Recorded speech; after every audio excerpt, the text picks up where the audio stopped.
I can make a motion to approve the minutes of special meeting on 2022.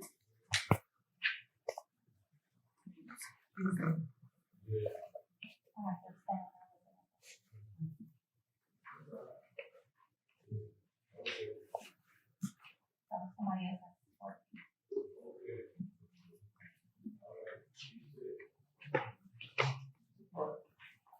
It's been moved by Cushenberry and supported by Allen. All in favor?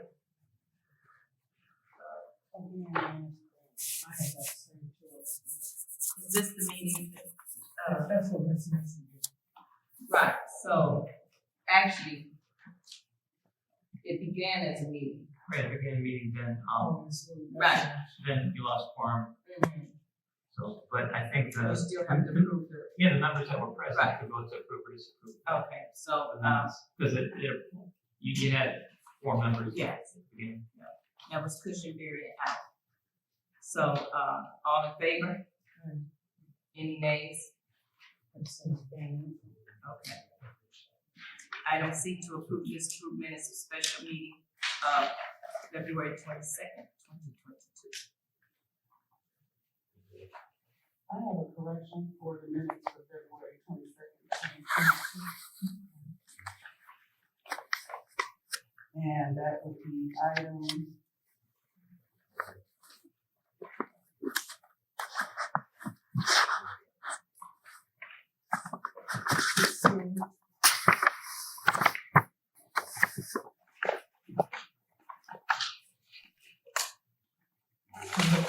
The correction is? Yes, the motion was to pay township employees for February 3rd, 2022, recognized as a snow day. And in addition, it was motion that any employee that used a vacation day would have that day, refunded back. Yes, it was, basically, Okay. yes. Again, I was asking, so somebody else has to make that motion. Then I have a motion. I make a motion to approve the minutes of special meeting on 2/22/22. With correction. Corrections. Support. Moved by Cushenberry, supported by Joshua. All in favor? Any nays? Motion also carried. Abstain. We are down to item number 7. We have the introduction of the Oakland County Economic Development Business Forum Consultant for Small Businesses. Our very own Tom Staten. Can I say hello? Yes, please, up to the, can you wanna, do you need a microphone? Are you kidding? Well, I've done first some of about all, it. before you get started, I'd like to let you know that, the attorney looked at this and he said, is that a Tom Staten that played? The Ferndale Flash. Yes, sir. Yes, sir. In fact, I'm so glad you said that because that's the perfect lead-in. This is where I grew up. I shot my first baskets in here. This is my elementary school. In fact, the township is my beginning, as in that as well as politics, because I also was the treasurer. I also was a trustee, and my daddy even was the fire captain. So my history with this town runs deep. My roots runs deep with Ferndale, right? Not as much with Hazel Park, but they just re-engineered the old one-stop shop that was way up in, right, at 1200, whatever. Right, yes. They just redid it. County executive who just announced it today, County Executive Dave Coulter, who loves your supervisor, just announced today that we have gone from the one-stop shop, we're taking it to the streets, and we're bringing the services to the people, especially and this is the team that was just announced today, the Business Forward team is going to specialize in helping startups, minorities, women, veterans, businesses that are under 50 and under employees and under $1 million a year in revenue. we are here to help. If there's going to be one of me, well, only one of me, but one of me, right now, I have Ferndale, Hazel Park, Rollo Township. We have someone in Oak Park. We have someone in Southfield. We have someone in Farmington Hills. So, hey, 8 Mile Corridor, we're going to make this thing happen because we couldn't get up there and get the money from ARP and some of those other things, right? So that's what the whole intent is. It's so good being home. This is where I got my start. I mean, literally as a child, you know. It's good to see the folks around the table. Keep it. I told Ms. Ballard, somebody got to keep it going. And God has said, Tom Staten, you're going to be one of those somebodies. So, in fact, I just talked with not only Dave, because I said we got to have something special to happen here, right? But also not only Dave Coulter, but Rudy Hobbs as well. I'm telling them, because they said, we got to do something special. And I said, well, I know what I'm going to do. By the way, one last thing.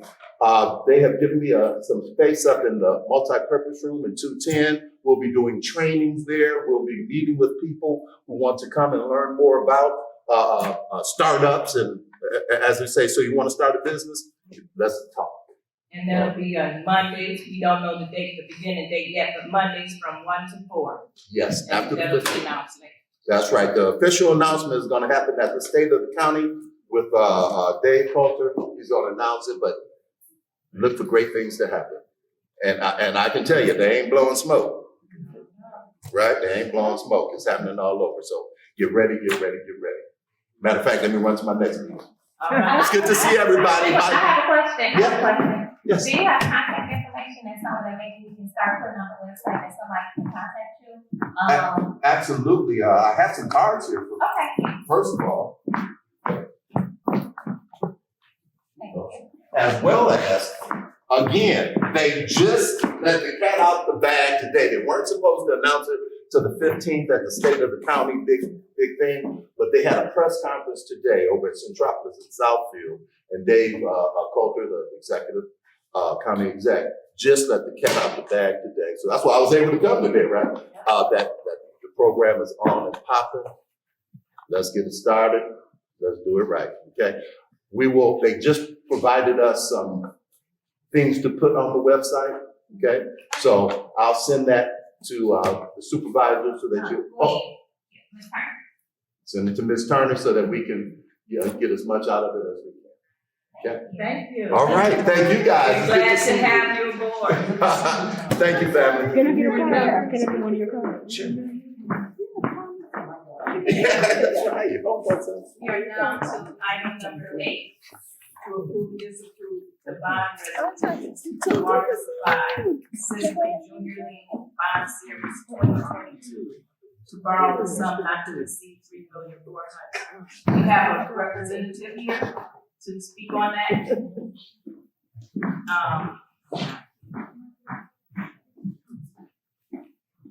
Good evening.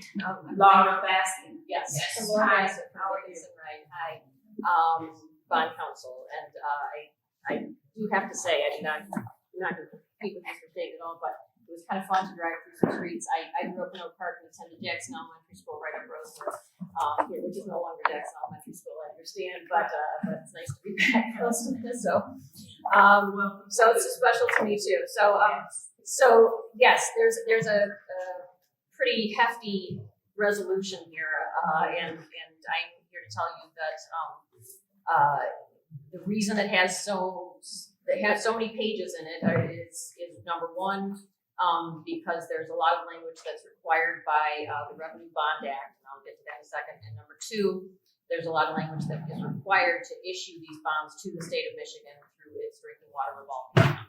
Okay, so that's really why. So there's also a form of the bond in here that you're approving tonight. It's that you leave blank until the bonds are issued. So I think some of the program has been, you've discussed some of the program before for the lead line replacement. So I can shed a little bit more color on some of the reasons that you are issuing this bond. Okay. As you may know, there's a federal program introduced by Senator Cory Booker out of New Jersey that has provided funding to the states to improve, lead service lines, right? That funding, there has to be a mechanism always for federal funds to come through the states, and the funding for this particular program comes through Michigan's State Revolving Fund program, which also administers State Revolving Fund for clean water, and the Drinking Water Revolving Fund. So that's the program that it's funneled through. Because it's funneled through that state program, it's subject to certain state laws. And the state requires that, this ends up acting a lot like a grant, right? You see it has principal forgiveness on it, even though you're taking out a loan, you're getting principal forgiveness on it. So it really acts a lot like a grant. But because it's funneled through the state's Drinking Water Revolving Fund, you have to follow whatever state laws apply to the Drinking Water Revolving Fund. Okay, so that's why what you're doing is issuing a bond pursuant to the Revenue Bond Act. Okay, so that's what makes it complicated. Again, it looks a lot like a grant. It's going to act a lot like a grant. It comes with principal forgiveness that, so that in the end, unless something goes unexpectedly, it will be effectively a grant that you're not paying back, right? But you have to follow all these state law rules, in order to get that money. So you have to issue a bond, and you have to adopt a resolution, and you'll end up authorizing in this resolution the supervisor and the clerk to sign various paperwork that the state requires. And you have to get an opinion from me as bond counsel saying everything was validly done, because that's what the Revenue Bond Act requires for bonds to be issued. Okay, and that's the first step. And then in the end, again, you've got principal forgiveness coming in. So at this stage, you need to authorize the resolution, again, delegating to the supervisor and the clerk the ability to follow through with all the state law requirements, to follow through with me to complete this process to get the funding. And in addition to that, the resolution provides, certain language that the state requires to issue the bond through its program. So that's in effect, again, it's the funding comes in, it acts like a grant, but you do have to issue a bond through the Revenue Bond Act to get it. So happy to answer any questions on this. So let me ask you something. Sure. If there are any changes, you said it wouldn't come back to the board.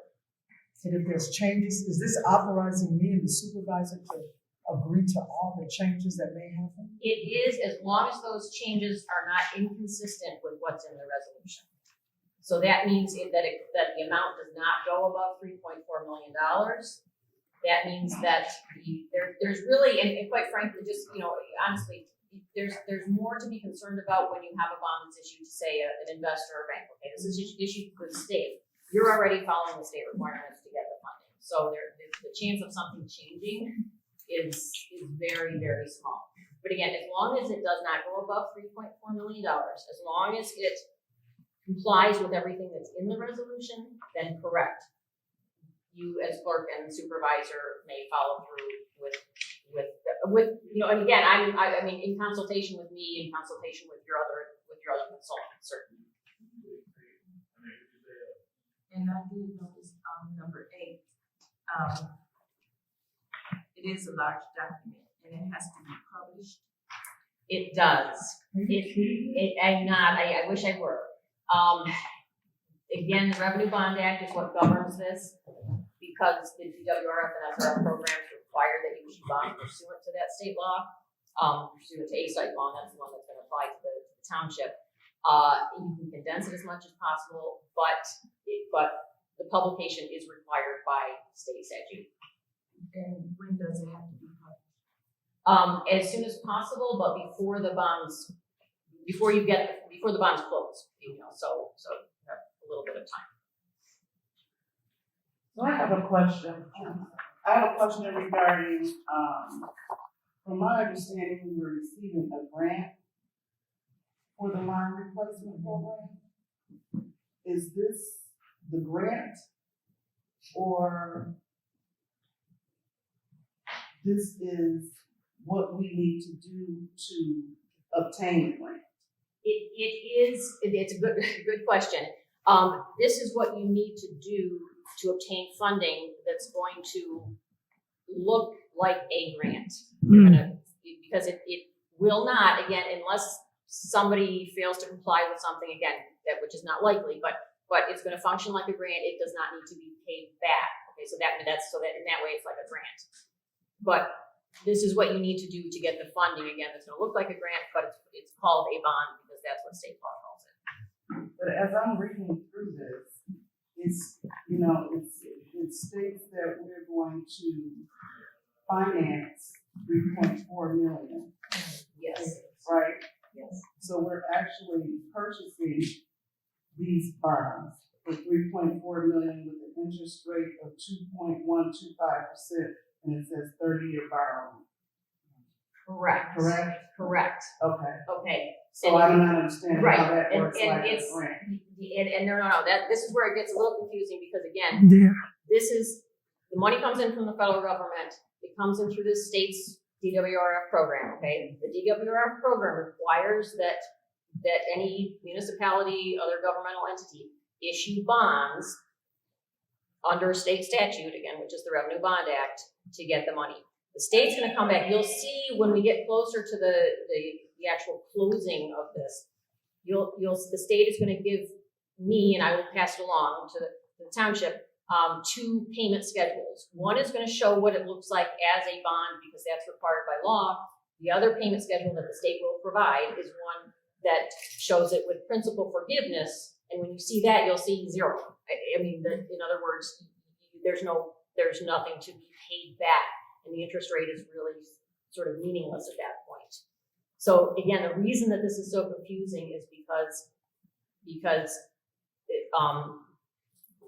municipalities have to do this pursuant to state law, which requires that you issue a bond. The state's following those rules and then saying, okay, but we're gonna zero this out so you don't actually end up going there. So one of the things you said was the only way it could go wrong is if someone doesn't comply or something, you know, like what could happen? Yeah, what reasons could it not be forgiven? Somebody didn't comply. There is, there's nothing that stands out, there's nothing, and I don't say that to say, oh, you need to worry about X, Y, or Z, okay? If you were to, for example, use the funds for something else, okay, besides floodline replacement program, that you didn't authorize, then that would be non-compliance, because you're not using that for the program, okay? Again, that's not likely, right? You're getting this money for a particular purpose, you're gonna use it for that project. But that's the kind of thing that again, is not likely to happen, but that the state would come back and say, well, this was supposed to be used for the lead line replacement program, that's what you authorized, it was misused. There's gonna be some sort of either penalty or the need to pay that back. So basically, this is just a formality that we have to go Correct. through in order, because we're That is getting it correct. from the federal government through Michigan State Revolving Fund. Correct. And then my other question was, or my initial question was, so when we go back to the authorized officers, the supervisor and the clerk, and you said that the changes, it would have to be something that's already in the resolution. So Correct. what could be a change if it's already in the resolution? There wouldn't, I mean, I do a Okay. lot of these DWRF and SRF financings, I mean, some for lead line replacement, some for other sorts of projects.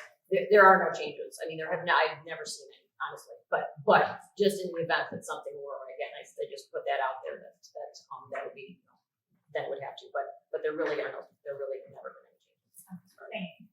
Is this set in stone, the way the resolution has to be written? Well, it depends. Some of it is, and some of it may not be. So some of it is required by the state because it goes through the state program. Some of it is language taken right from the Revenue Bond Act, so right from state law. And then there are other things that could be tweaked depending on the particular situation. So the authorized officer, the amount, those sorts of things obviously are going to change, depending on who's applying and who's issuing the bonds. So is it usually the supervisor and clerk? For a township, it often is, yes. I mean, sometimes there's only one person that is authorized. I mean, that's common too, although my recommendation is generally to have 2 people authorized, just in case one is not available, quite frankly. But it depends, it really depends on the community. It's not so much I have an issue with, well, I do have an issue with it, but the issue I have is the authorized officers being able to, make changes without coming back to the board. Sure. And let me explain again, I understand that question. I mean, just the changes, what the changes really would entail is if, for example, you found out that that you did not need as much money for the project as you thought, okay? They could lower it. They can't go higher, but they could lower the amount that you issue a bond for and that you get, that kind of thing. There's very little in this particular resolution, again, because it complies with a state program, there's very little in this resolution that there is even the possibility to change or that I would sign off on changing, because you simply can't change very much in here. So, I mean, it really comes down to, an interest rate, it could go lower, but that's determined by the state. The amount that funding that's received could go lower, it could not go higher. There's very little in here that could actually change. So it's really a matter of, it's really practically a matter of authorizing a couple of people. There's gonna be a lot of documentation that comes in because we move for, a lot. There's a lot of paper that gets printed for these things. And authorizing a couple of people who can sign those pieces of paper on behalf of the township. And a lot of that documentation for this type of program is really state boilerplate. It's the same documents that come out for any municipality, and that allows people to sign it without necessarily having to time it with a board meeting. There's very little that would change. And the 30-year borrow, Yes. how does that work as far as the repayment and scheduling and all of that? When I read in here about the scheduling, and I understand that'll come later, Sure. but what is the scheduling if the principal is going to be forgiven? What is the schedule that we're following? It becomes largely inapplicable. I mean, it's that the DWR program allows you to issue bonds at 20 years or at 30 years, okay? So you take out the 30 years, again, in one of these very unusual, never seen it circumstances where the money's used for a different purpose, something like that, so that would be where your repayment schedule. But when you get that schedule from the state that says, that zeroes it out, and you get the money and you spend it on that project and you're done, you won't have anything remaining, and the 30 years will really not be applicable. It's a strange program, don't get me wrong. I mean, it's very strange because it should just be a grant, right? And it has to go through this program. I mean, I agree with you there. But that's the requirement, that it go through this program that complies with the Revenue Bond Act, where you issue a bond that gets zeroed out, but you do all this stuff that looks like a bond. 30 years in the end, you use your money for the program, you're done, it's zeroed out, the state's okayed it. It's not, you don't have to worry about the 30 years. I guess the township was never, as long as I've worked with the township, dealt with the revenue bond.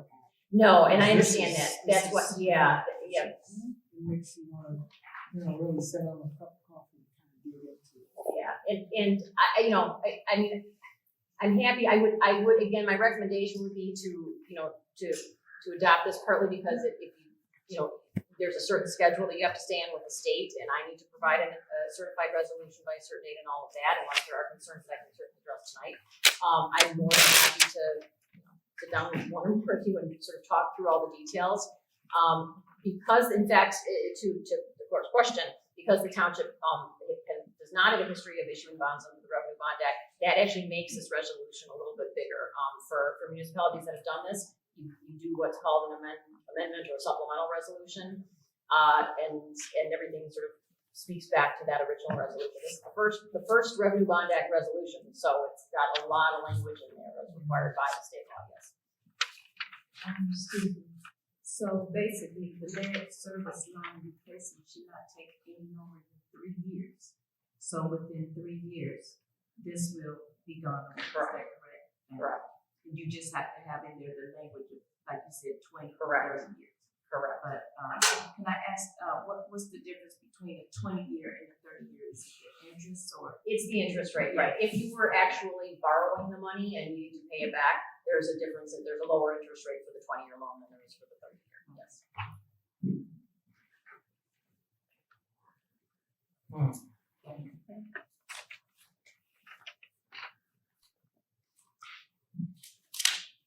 Any more questions? Any more concerns? I have a question regarding the grant related to this. So we are 100% sure that we're receiving the grant that's going to pay for this bond. Is that right? That would be, do you mean the one, with the county or what, or? Show that we actually have this grant.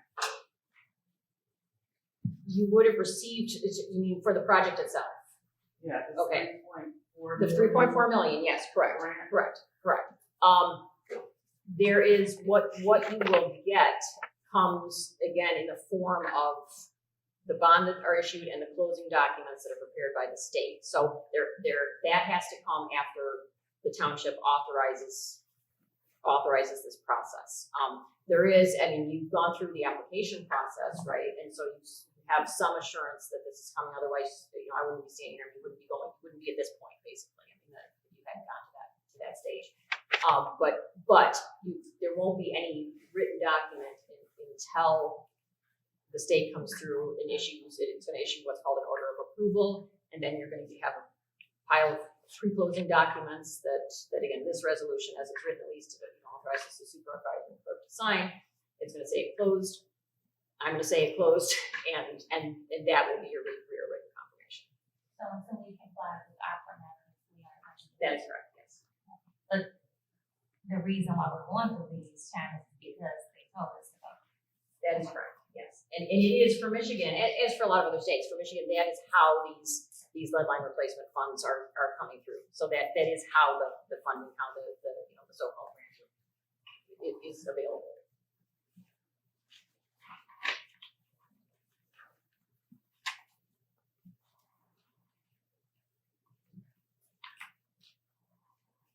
Board?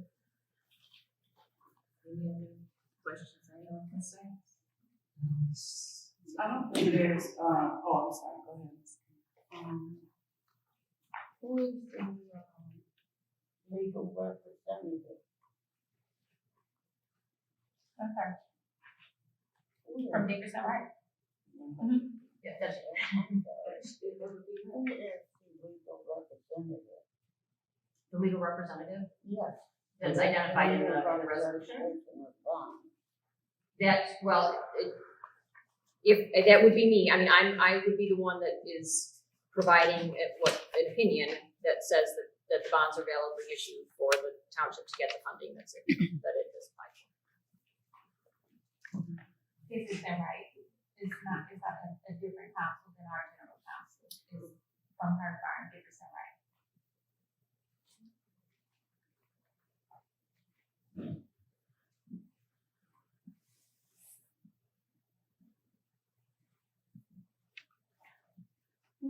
So we're borrow, I understand. process. Yeah, this seems like a lot, and I understand that we need our water lines replaced, but was there, anything else researched for us to receive money besides this type of grant, bond issuance deal? Is there anything else with that?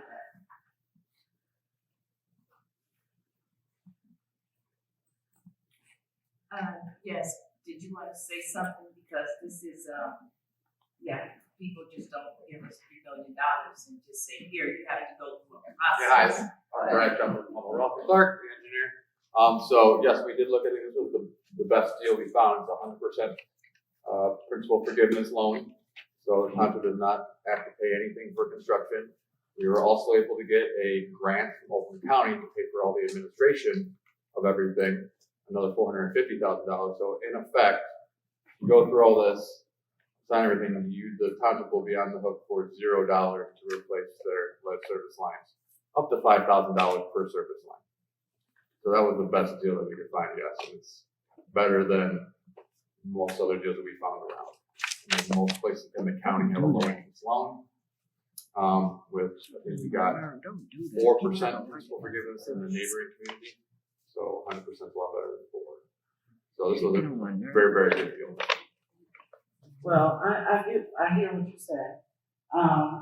And for me, I just never heard of someone being given a grant and then having to go through all this just to get the grant, having to finance all these bonds, 3.4 million bonds. I guess that's just to ensure that we're gonna do what we say we're gonna do with the money. But this seems like a lot. So that's why questions are being asked. And for me, you know, I've never seen anything like this. So, I've gone through it and it just seems like a lot to receive a grant. You know, usually somebody gives you a grant, they give you a grant. I've never seen where you had to get, you know, finance bonds to ensure the grant basically, because that's not a grant to me. I feel like the, bond is to ensure that we do what we're supposed to do with the money. Cause that is a lot of money, and I think I can't speak for, but the state of Michigan wanna make sure we use that for what we intend to use it for. Right. Otherwise we have to pay it back, so. And I totally understand. I've been doing these specific state revolving fund projects for 22 years now. This is the first time I had to run across this, and Laura had to explain it to me, because I didn't understand it either. And it's essentially what Ms. Vasquez says. It's almost an insurance policy to make sure that you have it. And it's different from a grant. We'll go over a grant that we have coming up, and it's different. We don't have to go through all this. They're just giving you the money, essentially. But this, for the way it's going through the coffers of the state, this is just what they require. Yeah, and I might also say that the federal program where these funds are coming has required all of the states to funnel this particular money for lead line replacement through its state revolving fund programs.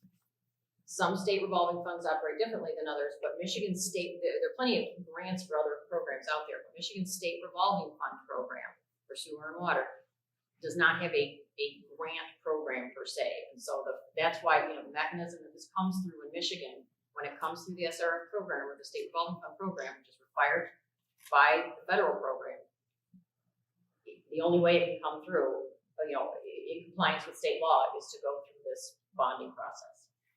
And the $1.1 trillion that just passed through, it's going to be the same thing. It's all going to come through this. It would be less confusing if this was only a 50% principal forgiveness loan or something like that. Then you could see, you still have to borrow. But again, because it's 100%, I can totally understand what it's supposed to be a grant, but it's just a language thing. It's an not a unusual grant. program. It's 100% principal forgiveness, but it is the best deal out there, for sure. So, Yeah, that's thank valid. you. Thank you.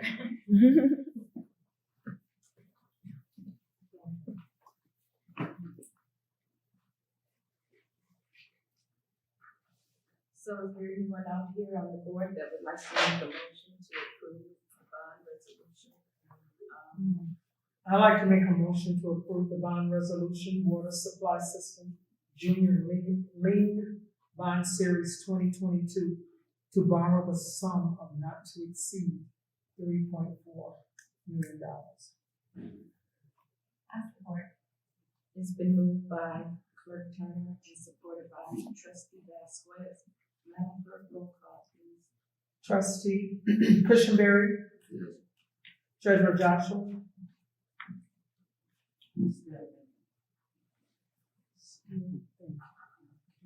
Trustee Vasquez. Yes. Trustee Allen. Yes. Ballard. No. Clerk Turner, yes.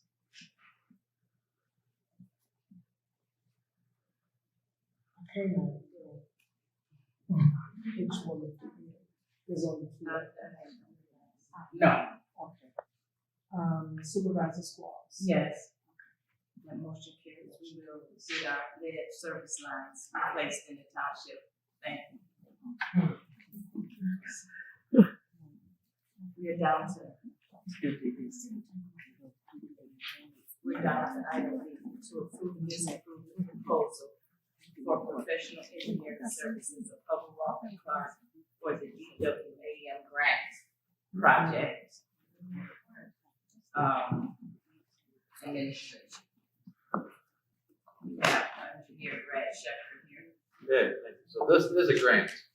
Yes. We received a grant from the state to identify the service lines, to get an inventory of service lines to help us better locate lead service lines to replace them more cost effectively. We don't locate them, don't know where they are, we spend unnecessary funds trying to find them. So we want to spend these grant monies to find them, so we don't have to spend the loan dollars trying to find them. So this proposal here is for HRC services to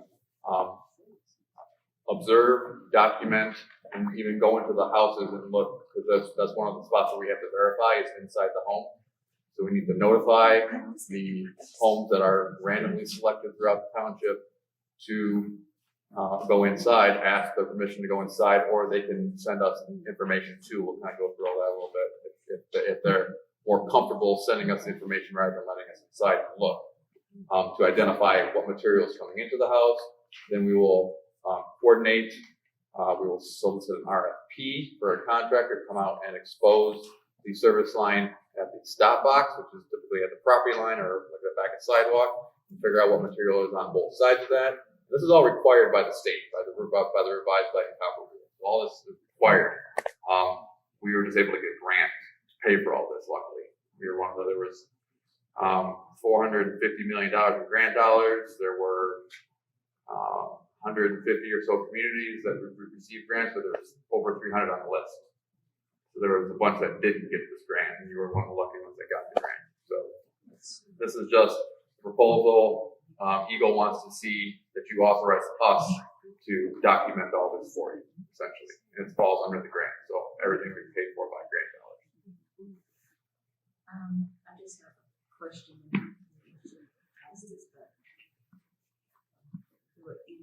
Get in the mic, Supervisor. I beg your pardon? Get in the mic. Oh, okay, I'm sorry, I said, I have a question. The last page, estimated cost. So, 100,000, correct? Where's this? Last page. Last page. You're on the right proposal? I think I hope I am. Oh, the last page. The last page. The included for reference stuff. Total estimate cost. So this was part of the application that we submitted to Eagle for to get the grant.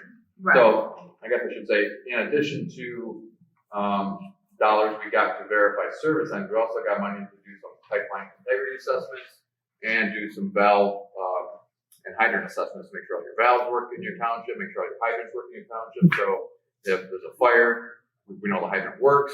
If there's a water main break, we can isolate the fewest number of homes that are going to be out of water. We know you got to get a lot of water main breaks. Sometimes the county has to go 2 and 3 valves back in that area that's out of water, spreads. We can make sure we assess all the valves, make sure they're working, fix anything that needs to be fixed, and we can reduce that area that has to get isolated during a water main break. So this 100,000 estimated cost is just for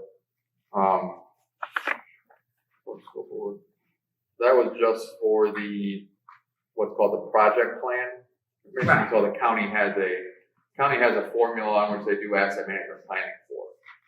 So that was the fun. That again, these are all grant dollars. It'll all be paid through the grant.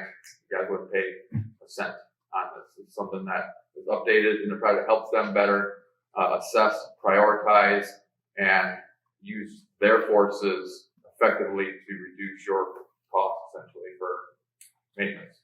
Okay. So it says that, GHD, Mhm. 50,000.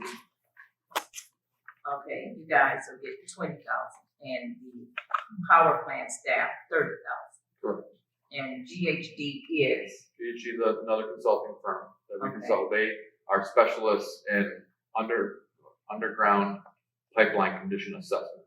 okay, So they'll be able to, based on their expertise, tell you the condition of your pipes based on the installation year, based on the type of soils that it's in, based on the area that you have, and how much useful life that you have left.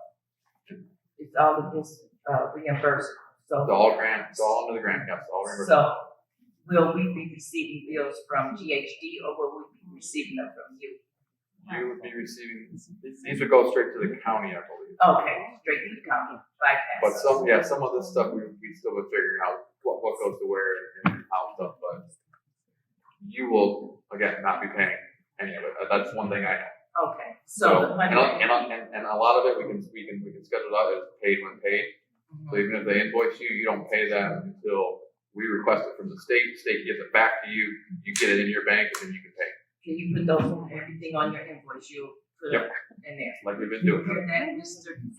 Okay, he's, So that's how we've been trying to do it. Yeah, Through all you this have grant stuff, been doing it, you don't have to pay a red cent, out of you're not funding it beforehand and then asking for the money okay, back. reimbursement. You ask to get the money back first, and then you pay. Okay, Can I ask you a question? Your firm has been handling all these water projects with Township. So can we get some kind of report to find out, to let us see where we came from and where we're at now? And kind of how much, I know this other one is 3 years, but how much longer before our water infrastructure will be strong again? Strong. I mean, it's strong, right? Strong. I mean, we've been working on it for a while now. Everything's been in the background right now. We're just getting to doing the work. The only project we've done so far is the one on 8 Mile there to get Right. you a better source. Right. So we're continuing doing testing of the water, of the hydrants, to make sure to figure out what's good, what's bad, where we can prioritize stuff. We just received another $800,000 grant for water main replacement. A couple of streets we need to figure out exactly where, but that's coming. So see, that'll be interesting. That's a grant. We haven't done any construction yet. We're chomping at the bit here to start. We got contractors lined up, ready to go. We need to get all this stuff, a lot of paperwork with all this grant and loans and stuff like that we need to figure it out before we can physically start the work. And you'll see there's another agenda item to intend to award the contractor for the lead service line replacement. So again, these are just steps that we need to go through to actually physically get out there and do the work. And like I said, we're really chomping at the bit to get out there and do the work. I'm just curious when you it's nice getting all this free money. Yeah. Because, There's a lot, but it there's, seems like it's, in order to get free money, there's a lot of behind the scenes well, work and paperwork that needs to get done and in place before we can actually get out there.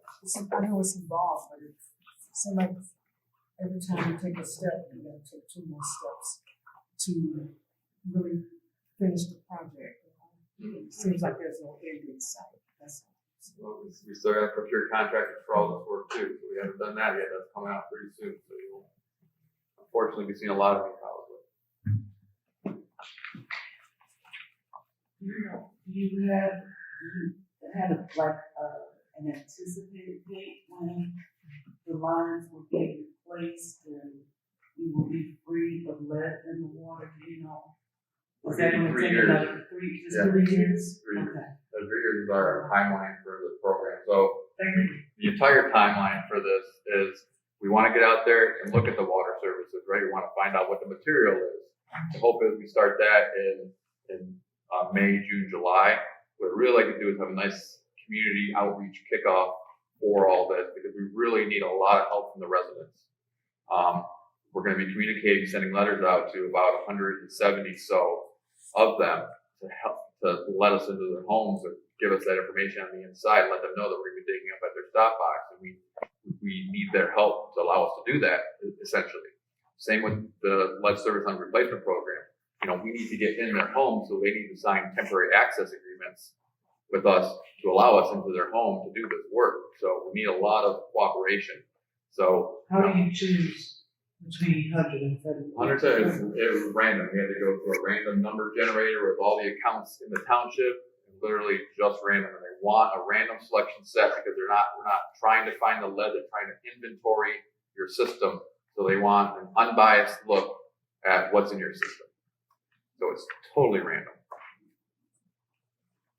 So do you keep pulling until you get the 170? No, it assigns each address essentially a random number. You take the lowest number and you rank them, and you sort of lowest to highest. You take the top 177 off the list.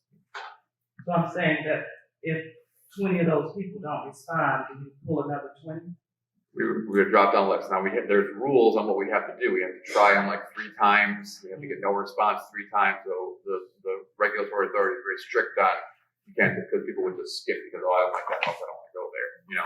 And will we be a part of, helping get those, if you have the address and you're having trouble? If you want to, that'd be great. Yeah, I mean, absolutely. That would be outstanding. I would love that because sometimes, you guys are very busy in your own lives. Yeah, absolutely. But yeah, we can give you the list of who's on the list. We actually just Maybe like generated if you it today. contact them twice, then you can't get a hold of them, and then you can have us, Yeah, no, that would be great. Really appreciate that, for sure. So it'll be I guess what I was trying to understand, it'll be 170 random, right? And if 20 don't respond, Let's keep going on the list. gotcha. So there's 600 and so services in the township, so we got 600 numbers. Right. I don't think we get down that low, but we'll keep going down the list. So this proposal is just again for our services to do all this work, and again, it's all grant eligible. Any questions? Any other questions? Make a motion to approve the proposal for professional engineering services for Cullen, Rock, and Clark for the BWAM grant project administration. Support. It's been moved by Vasquez, supported by Fishenberry.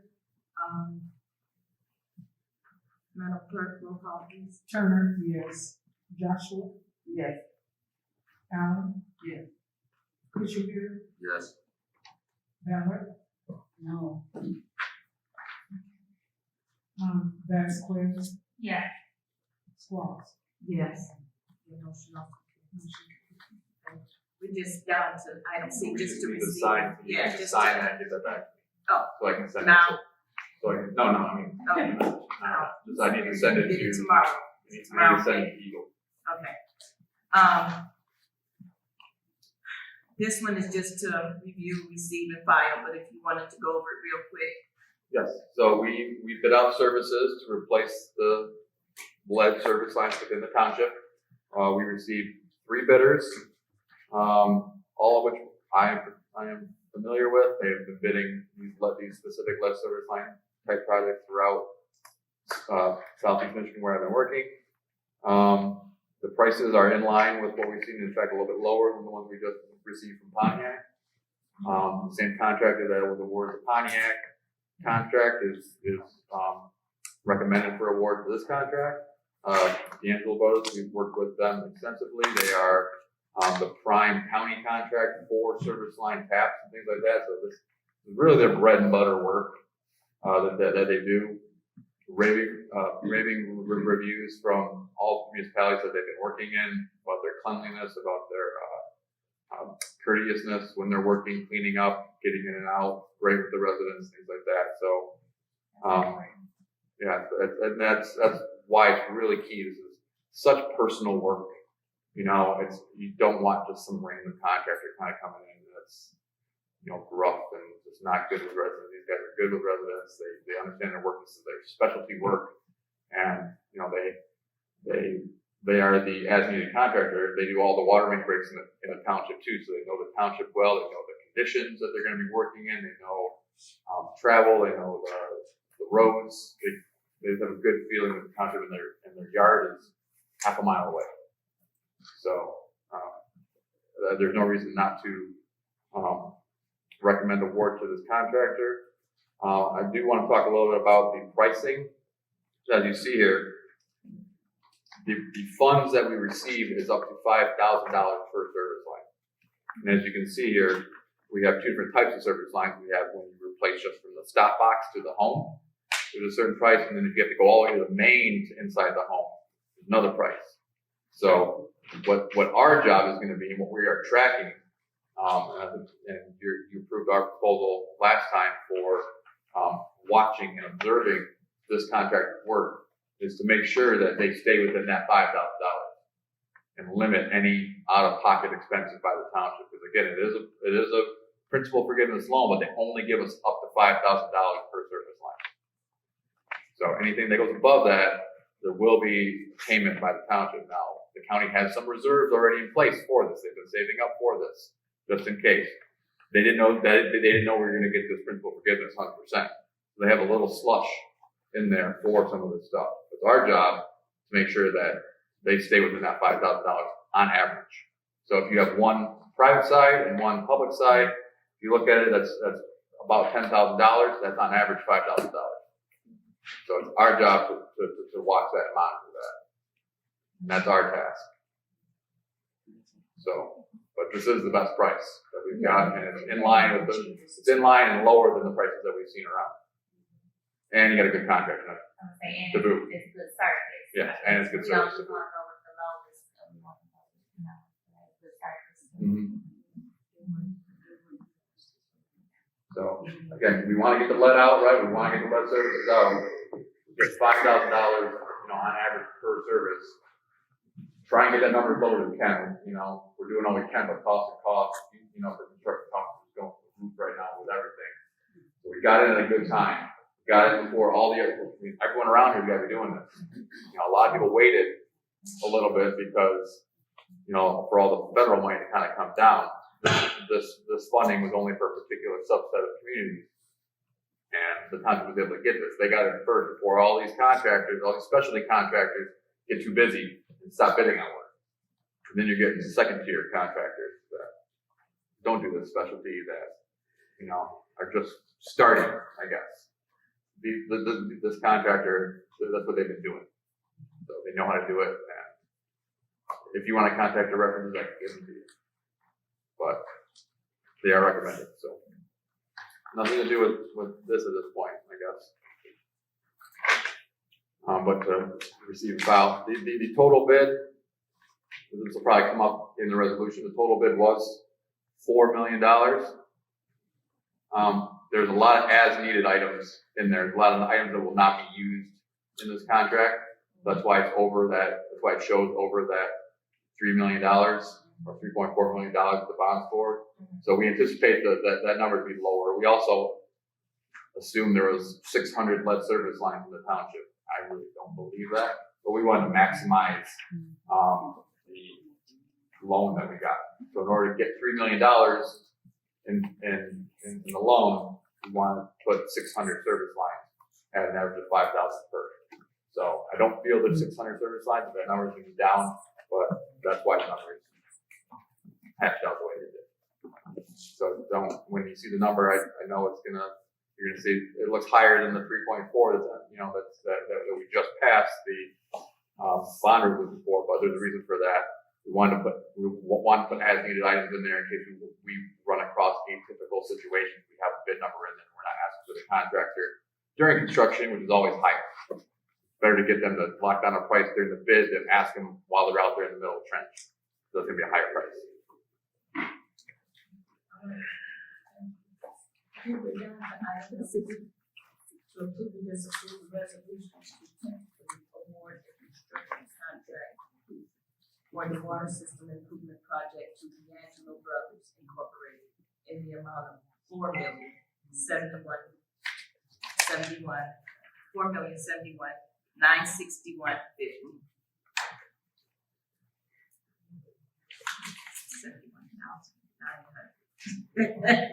$61.50. I got it. I make a motion to approve a resolution. Sorry. I make a motion to approve a resolution to tentatively award a construction contract for the water system improvement project to the D'Angelo Brothers Incorporated in the amount of $4,071,961.50. Support. It's been moved by Vasquez, supported by Cushenberry. Madam Clerk, roll call, please. Trustee Vasquez, Yes. Treasurer Joshua, Yes. Clerk Turner, yes. Trustee Cushenberry, Yes. Ballard, No.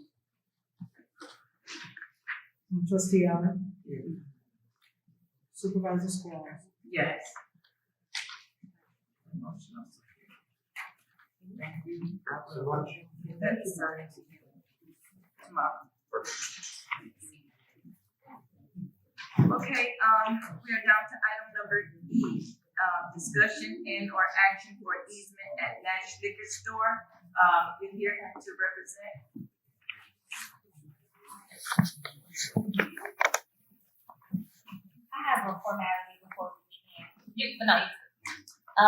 We need to change the agenda because it's not called Nash Market Liquor Store anymore. No, small town, but we Yeah, still keep it so nice just and in what case we all of ever you. get quiet or something, we need to change that. Excuse me, you said that you what? You know, everybody calls it that, it's been there for years, so it's really town liquor. Okay. Yeah. Nobody uses, nobody changes the name yet. From the customers, the people. Well, you know, when you came, you said Nash. You told me that. Okay, so, yes, sir, can you state your name? Mike Knapsaw, I'm here to try to get an easement for the parking lot so I can get back to business. You said your name is, Mike Knapsaw. who is Joe? Joe King? So you're the mic that got called. Yeah, I was trying to see which day I'm coming out here. I left a couple voicemails Monday, because. Yeah, because I thought you just wanted to know who you were on the agenda. No, it was on the agenda, I just wanted to make sure it was on the agenda so I could come out here, you know. You know what you knew of it anyway, it's all good. Yeah, I think Because I, Donna told me I had to call one of these. I said, what's this man calling? It's like, Oh, yeah. So, Thank you, Supervisor. At this point, our office would not be recommending any action this evening. My understanding is that the township manager has had some discussions with Mr. Nafso, and he may be having his attorney contact the township to try to work out the details on this. What was that discussion? that was my concern. I circled that because you did a lot of discussions Yeah, with the township manager, and I don't know nothing. I don't know. Well, she's not here, so. Right. So I'm not recommending any action at this point. I just wanted to, I did talk to the township manager about it. She had conversations with Mr. Nafso. So we're not privy to those conversations? Right. We don't, I don't know. I don't know. I didn't participate in the conversation. I'm just indicating that the township manager indicated to me that They discussed options. This, I put everything. I know. I just want to know what they discussed, because I've been here, I've been in the township 17 years. So what did you and the township manager discuss? I was trying to get an easement, this is what it's all about, get an easement to the parking lot, so I can open up the business, so I can get a. I know that you have a discussion with the township manager, Elkie Doon. Hell, yeah, I just told her I wanted to get a, approval to get an easement for the building, the property, so I can enter the parking. Okay, so I'm gonna tell you I don't need no what she attorney. told me. There's 3 options. Okay, yeah, the 3 options, that's what she said. She said, the board would have to make a decision to either sell the parking lot to him. I think it is rented to him. And what was the third one? So, she's, this is her. she said, sell the parking lot to them, what was the She second? said that township won't sell no land. I think, This is her. We discussed possible options of Uh, purchasing an working in this easement from the department, township or entering into an agreement to lease So, an I don't see easement that. or agreement. She's reading Elkie's, she's reading Ms. Jones', Notes. Right. Okay, all right. Paul, go ahead. so basically what she told me is on that email. So we discussed. That was what she was reading. purchasing the easement from the When I was town, reading. or enter into agreement to lease the easement, Right. or an agreement whereby he maintains the lot in exchange for the easement. since I've been there, I maintain, I plow the snow, I clean the parking lot, whatever they need done, I do. Yeah, I know, back in the day, they asked you guys to do So something. what's the They next wanna step? do it. So they've been in discussions, clearly, Well, I don't know. The next step would be to have Mr. Knapp, so as legal representative, engage in discussions with the township. So, any step that we take, any recommendation we make, can ensure that the township is protected. So he needs to talk to, he needs to continue to talk to the township manager? He could, well, my understanding is he's got legal counsel. You have legal counsel? No, I don't even, I wasn't here for an attorney, but if I need one, I can bring one. There's nothing I've been. It seems like a big, We would prefer Yeah, to on this work with case. counsel. Yeah. you know what I'm saying? You said it's up to the township to give you a reason, I don't know, is there any, I'll bring No, it. that would be for us to either sell it, rent it, we don't have any figures, haven't discussed anything. Well, that's That how would have to he's be here. something that we don't know. Possession probably for the access to the condition finish of Wow. township. Wait, it's too many, I can't only listen, my voice is not clean, so I can't hear everybody. I can't listen to one person talk at a time. Okay, he's here for the next steps to know what he needs to do. So he needs to continue to talk to the township manager to set up something with us, or what are we saying here? Him or his representative, legal representative, would talk to the township, either our office or through the administration, the township manager's office. So when he leaves today, because I'm not getting a clear, I don't think he's getting a clear, and maybe I'm just not, getting a clear understanding. When he leaves here today, tomorrow, he needs to have, his attorney call. Sure. Attorney for what?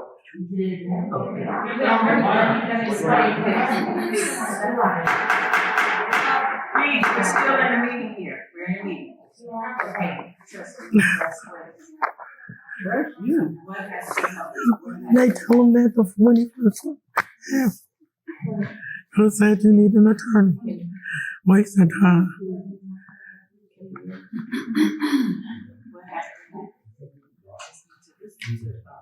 Mr. Boston, does he need legal representation to either talk to our attorney or talk to LP Doom and the board of trustees? Because basically, she said that if you read here, it was landlocked. That's where I'm going. And she's never seen where Exactly. this has happened This before. is And what's excuse me, going on. also, when you talk about either purchasing or leasing, that would be done in closed session, not out here in public. That's a closed session. Okay, I understand that. So, but he didn't know that. He came here today just as a property owner, which we appreciate our property owners coming out and talking to us instead of just, so he came out to get these next steps. And the part of the township manager's, I'm puzzled as to why the landlocked strip mall was being allowed to be constructed. He didn't construct it. He bought that. So that wasn't, We don't even know. but do you understand what I'm saying? Why he, you get what I'm saying? I get what So you're he saying, didn't but construct it, so he didn't land I on mean, that's something that we can talk about, though. That's what I'm saying, and So I he just got represented this, that. I don't know, right, and I got an email saying that, you wanted to be on the agenda. Yes. And I felt that, personally, I felt that you should have talked more to her or the attorneys before coming here to the township manager, because there's nothing that we cannot make a decision tonight, because this has to be. Can I get a temporary so I can get this, lender going? Because I got that, but you can, Mr. the Attorney, you can't just, at a board meeting, say you're gonna sell someone the property. Wait, this is how I feel like, we asked I understand there's nothing we can move on today. I totally understand that, and I'm gonna follow the recommendation, attorney, of course, that, it's nothing we can vote on or recommend today. But I do feel like him coming to this meeting today, asking to be put on the agenda to present his case to the board was the proper action. He didn't know that we see he was in contact with the township manager, so he didn't know that, oh wait, we can't talk about that here, or wait. I feel like we get upset when our property owners don't come and talk to us first. We do. So, I feel like he came, we're having a dispute about I don't know what, because he just wants to know the next steps. So, Mr. Mike, your next steps are to contact our legal counsel. Does he have to have legal counsel to contact him? Cause he said he doesn't have. It would be advised if you're talking about the sale or the disposition or some sort of agreement related to a piece of real property, ordinarily you're gonna get, both parties would have some legal representation with some level of expertise in that, just to make sure all the interests are protected by the various parties. So, obtain legal counsel, have them contact our legal counsel, and we do want to move on this fast, because we do want, we don't want to have part of the office on, building store on. Right, and part of it is for us to do their historical analysis and kind of understand what the market is and the situation that it is. And personally, I feel like, So I have a question. What does legally landlocked mean? What does that mean? It says the loan as legally landlocked. What does that mean? Landlocked means that it doesn't have access to any sort of main road. But I haven't seen a survey of the property, and I'm just going, I've got the same emails that you have. And the issue is, when Nash, before my time, when Nash got the store, bought the store, he should have got the lot too, or he should have had it. So now, he doesn't, so it's a lot of historical things that we're gonna. We're gonna have to look at this. Right, And it has to be referred to this way. They were grandfathered. I don't know if that makes sense. I'm reading this. So, do you have the attorney's email? No. Okay, Sure. Make sure that I get your contact information, or I'll get your contact information through Ms. June, because I've got some emails here. So, when she gets back, somebody from the township will reach out, either Ms. June's office or myself, and we'll get this one. I'm sorry. I have another question regarding this whole thing. Nash has been up on Wyoming for quite some time. 17 years. Right, before the fire happened. Was this an issue? Never been an issue. The 7 was the only thing was maintain the parking lot, all the snow, make sure it's always clean, and everything's all set. Same thing with the supervisor Morgan, said the same thing. As long as you take care of the senior citizens, make sure your front is clean, everything, so they get the best service. And I've been doing that for the last 17 years. Was there something in writing? You know what, my attorney, is old, 91 year, remember I called them, you don't have no paperwork. Okay, so that's what Attorney Bosman is saying. I have no problem with that. Right now, Right now, legal part. just a delay, it's a lot of confusing, because when I was over in town, they told me that it don't belong to us, it belongs to Royal Township. My Right. grandfather ended up, I don't know what was going on, it's confusing. It is. So I'm just trying to get an easement, so now I gotta talk to the attorney and see what happens. It's just now it's a delay, I don't know how long I'm gonna wait. Time is money.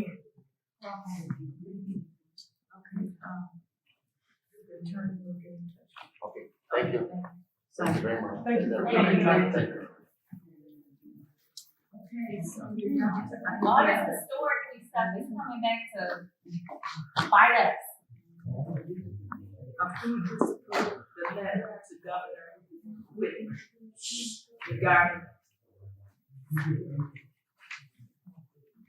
regarding the impact of Highland Park's non-payment of water charges from Rollo Township in the amount of $6,500. Georgia had a chance to read this letter just like I did, and we did. So basically what has happened is, our previous financial manager, Nicholas Speedaway, who now works for Great Lakes Water Authority, sent us this email, and it's called the Bad Debt Expense Recovery Letter. Now, Highland Park has a debt to Great Lakes Water Authority in the amount of $11 million.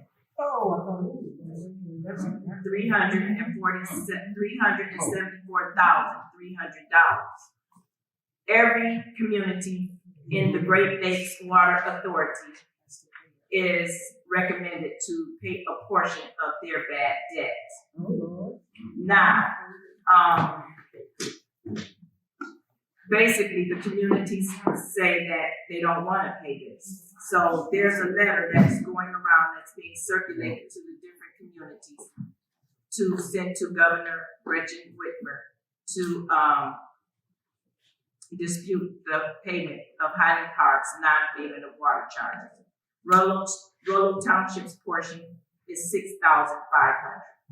So board, had a chance to read this, unless you are in favor of paying the $6,500 of Highland Park's portion, or do you want to, send this letter, the clerk will send it to Reggie, to Governor Whitmer, but this needs to be board approved in order to send this letter. What if we don't want to?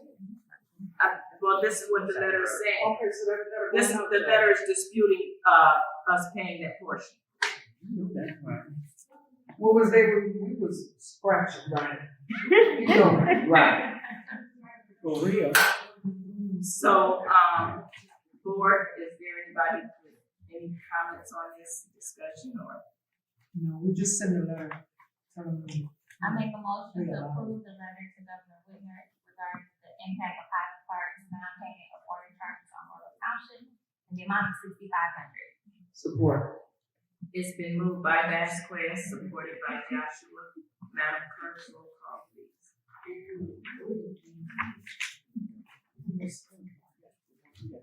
Clerk Turner, yes. This is for the back, this is the negative letter. Yeah, yes, this is to send the letter to the governor, yes. Okay.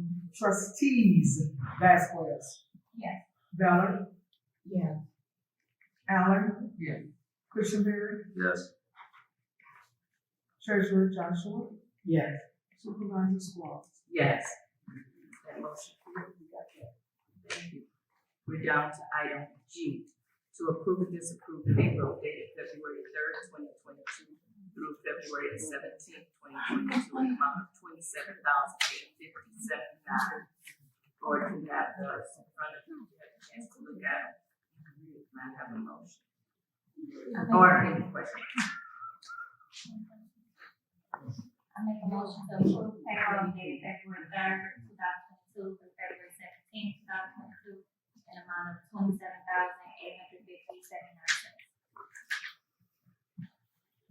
Support. It's been moved by Vasquez, supported by Christianberry. All in favor? Any nays? All right, thank you. We are down to item H, to approve and disapprove the budget, the 2022 budget amendment 01 for the general fund, the cable fund, the fire fund, police fund, street lighting fund, CARES Act fund. Seems like I forgot one. Oh, and the building fund. Okay, Mr. Cunningham. Mr. Cunningham, let me put on time. Right. I want to be very brief. Would you like this microphone, sir? You're more than welcome. Come on.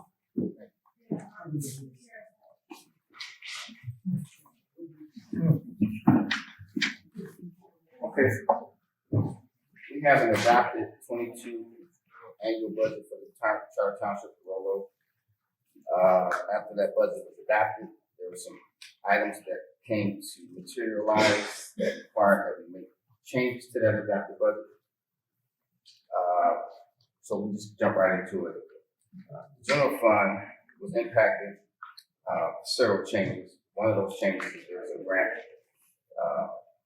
CLFRF grant from the federal government for the Coronavirus grant, $126,000. That was an increase in revenue for the general fund. I'm on the front page, so you guys can follow me if you like. Those who have it.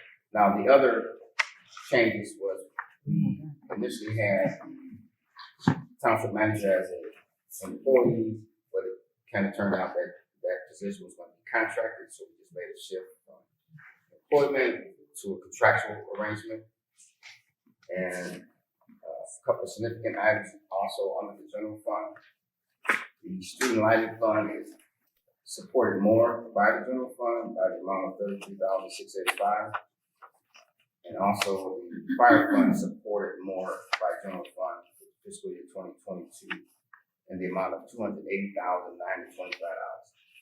So essentially, these last two changes support to streetlighting and support to fire fund is a result of the special assessment district not being approved for the 22 year.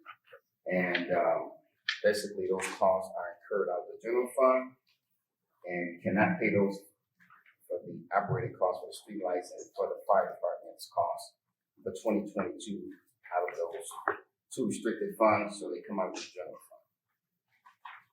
Okay. Now, several pages behind this is the actual general fund budget. Original adopted budget is behind that.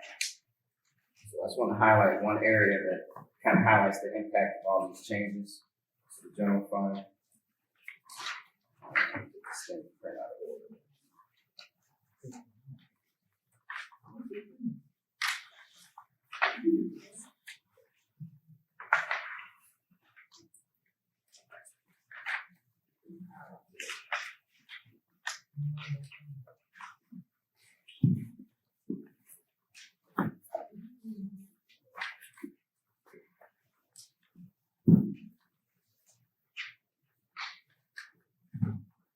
The copy you pushed it out of order, stuck it in someplace else. It's fine.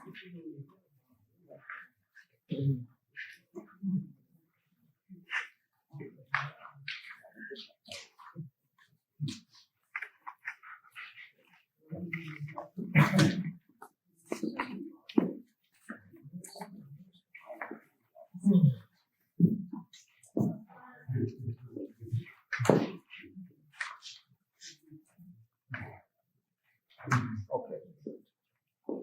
It's identified as page 7. The overall impact of these changes to the general fund is an additional decrease in our fund balance of $74,818. The total reduction in general funds reserve as a result of the original budgeted operating deficit. And these additional changes will impact the general fund's reserve to the tune of $499,373. So essentially, that reduces the general fund's reserve by that amount. So if you look at it in terms of, or in layman terms, just like your savings account, the impact of the special assessment and some of the other adjustments, the net impact is a reduction of almost $500,000. So our ending reserve to the general fund is 1.440897. Okay.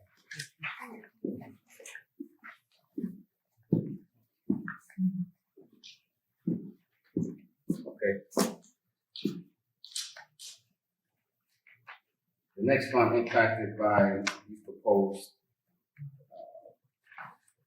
budget amendments is the cable fund. Initially, we had not identified any cost to expand out of the cable fund, so we generally get $26,000 in revenues from cable fund. There were initially no cost identified, no projects, but there were some items that were identified for public communication awareness technologies.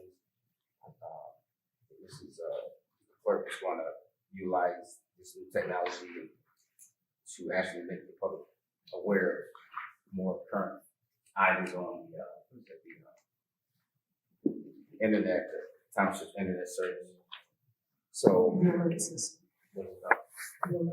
okay, the alert system, public awareness alert system. So those kind of were in line with the cable fund purposes. So we identified an additional $5,000 to be utilized on the cable fund.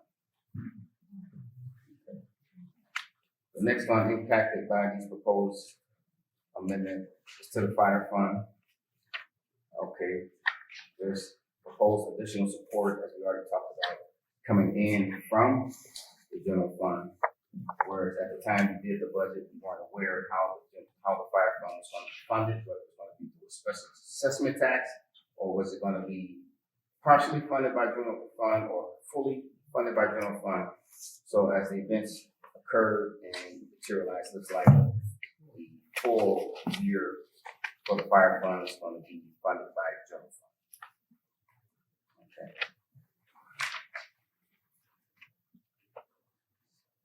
The addition, there's additional cost to the fire fund for $348,593 in way of a tax refund. That tax refund will be to the public, and the actual dollars and distribution of that will be discussed later. But we couldn't budget that until the amounts were known, until we got an opinion as to whether or not we're going to issue a refund. So now that we're aware that there will be a refund of those fire funds that are in reserves, we're essentially going to be clearing out all the funds in the fire fund. Fire fund is projected to be zero by the end of this fiscal year. Police fund is impacted as well. We had some budgeted items to be allocated costs to the police fund. Some events that occurred during the special assessment. There are no costs going to be incurred or charged to the police fund, but all costs that were initially budgeted were reversed, so there was no cost expended with the exception of the tax refund and a projected amount of $964,521, and that amount to be refunded to the public. Okay, at the end of the fiscal year, we projected the police fund will have 0% of fund balance. Street lighting. Initially, we thought we were going to be able to use the street lighting reserve to fund some of its operations due to the special assessment situation. Oh, sorry, I thought you could hear me. I can hear myself, but you guys let me know. Okay. Okay, so the street light fund. We projected initially that we would be able to use the funds that were within the street lighting to pay for street lights. However, it was established that the funds were restricted because of the special assessment. So we will be refunding funds available in the street light fund to the public, and the general fund will be supporting the cost of street lights for the remainder of fiscal year 2022. Okay, the CARES Act grant, we just reallocated $126,000 as a CARES Act grant, where it's unrestricted, so we allocated that, we classed it to the general fund, $126,000. Next fund impacted, the next and final fund impacted is the building fund. Building fund had no budgeted activity, however, the funds that were in the bank account are now going to be returned to the public in way of a tax refund for the amount of $349,499. That refund should be dispersed sometime this year, and that will result in the fund balance for the building fund to be zeroed out. And that is the impact of these budget amendments. Budget amendment number 1. So the CARES Act fund, so we reallocate that to the general fund. But we have to use that on certain things, don't we, under the CARES Act? Yes. We can try to identify costs that we can identify within the general fund. Generally, when you receive grant funding, you try to identify costs that you may have already incurred and justify that under that grant, so that you can benefit greater as opposed to spending new dollars under that grant. Try to identify costs that you may have incurred already and cover that cost with that grant. So that was the idea when we allocated it to general funds. The restrictions on those grants, there's a lot of leeway with those grants, with that $126,000. So the idea is we're having a lot of impact in terms of adverse impact to the general fund's budget. So I think it was financially prudent for us to try to find some items that we could use to increase the general funds and have less of a negative impact on all these other changes with the special assessments and so on and so forth. So that was the basis for it. So basically, we took the $126,000 of the CARES Act, put it in the general fund to cover our deficit in the general fund. Well, you may still have to have the same cost under the CARES Act fund, really just an accounting movement. It just gives a better picture, paints a better picture for the general fund with all of the negative impact as a result of the other items. Especially if we're going to be utilizing items that are already in our budget for us in terms of expenses. I haven't heard of any new additional costs that are being projected to be used for the $126,000. So the idea is to justify existing costs, salaries or whatever the case may be, to be able to allocate, if you will, to that grant. But isn't that something the board should know what we're gonna do with the CARES Act money? Well, it's the language of the grant itself. The language of the Right, I grant is very. understand we can do it, because it's unrestricted, but I'm saying, isn't that up to the board to identify and vote on what we're gonna do with that CARES Act money? Because, the treasurer did have a suggestion of what to do with that money, divided up between the park and rec, the library, the seniors, so when did we make that decision to reallocate that to the general fund as a board? Well, it's not particularly saying that. It's more of an accounting adjustment than an actual dollars and cents adjustment. So you just moved it over and closed out that account to zero. So when we still need to vote on what we're gonna do with that $126,000. Yeah, and if there are additional costs that will be incurred outside of what our initial budget is, then we'll have to do a budget amendment for those additional costs.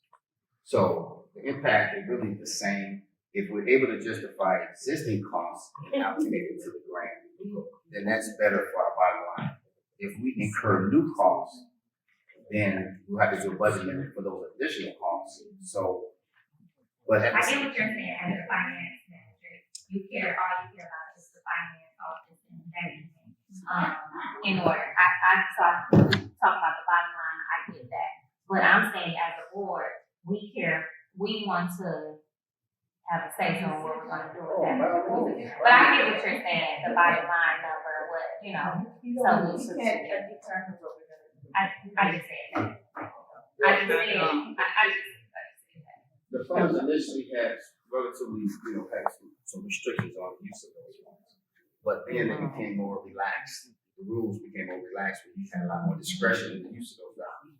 So, from my perspective at least, but, my perspective is only from an accounting presenting to any party that sees that how much we're impacted by special assessment. If we, there are some additional things that did assist in us not having as much impact as a result of special assessment dollars having to be repaid back. So one was, it's really just doing an accounting adjustment, if you will, just to show that we're not as impacted. Okay, it's just for the any third party looking at our financials, like, wow, you guys, it's $500,000. What's up with that? It's a lot more eyes on it. If we can soften the blow of the impact of the special assessment, then I think that'll, third party. I got you. It's almost the same anyway when we said we're gonna do that. Yeah. But I got you. Yeah. So I'm sure there's some budget amendments down there. Yeah. Okay. Mr. Cunningham, I just have a question. When you're saying that 126, wasn't it already in the general fund? No, there's $226,000.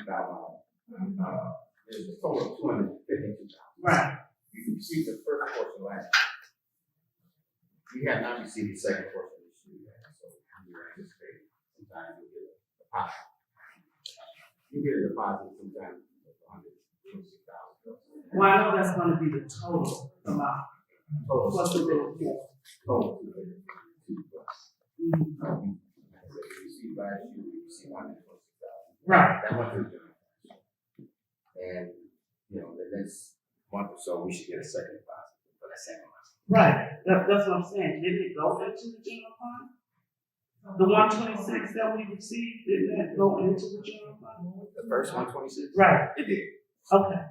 So I guess I'm kind of trying to understand what this is. You're saying you moved it where? No, this wasn't a movement of that first. The first. This Okay. is the second one.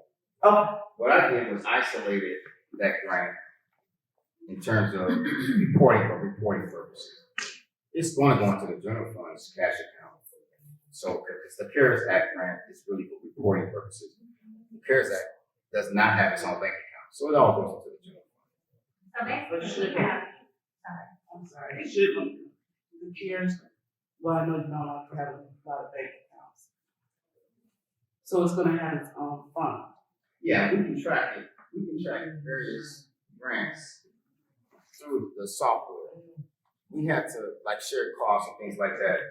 The software has the mechanism to be able to track specific grants because you got one grant that you might have to allocate it to various departments and so on and so forth. We don't particularly have to establish the CARES Act separate. We don't have to do it that way. We don't have to. Only if the funder requires that we isolate those funds, do we have to.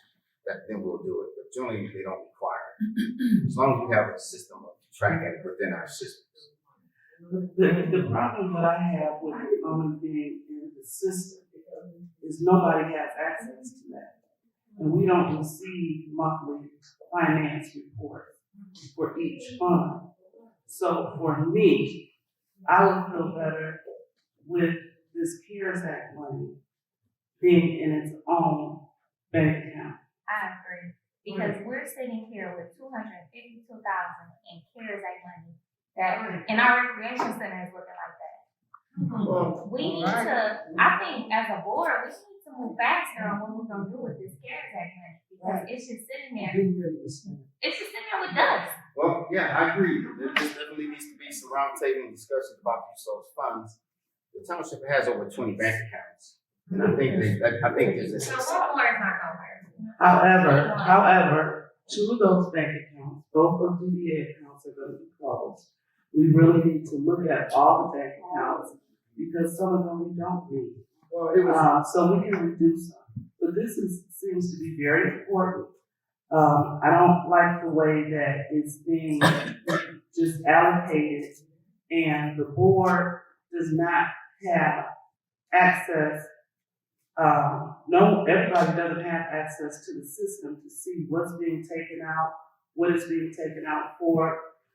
Just like with this police fund, it wasn't until all this came up that we asked for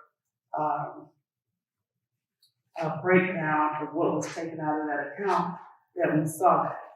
If you had a bank statement, we would get that every month to know what's been taken out and when. I'm not sure how that would give clarification to the board, how it makes it. How it would be different. Well, the police fund has its own bank statement. I'm not sure what you mean. Well, are you going to give us an account every month of this fund? Okay, because we don't get that now. So we need to make sure what's being taken out of this account. I mean, that was my concern with the bond, because things have to be taken out that shouldn't be taken out, and that was my concern with that.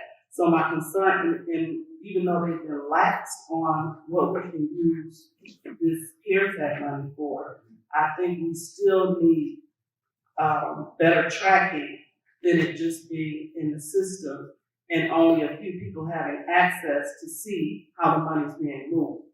I think that, Mr. Cunningham, first and foremost, we're supposed to have a revenue and expenditure report every month.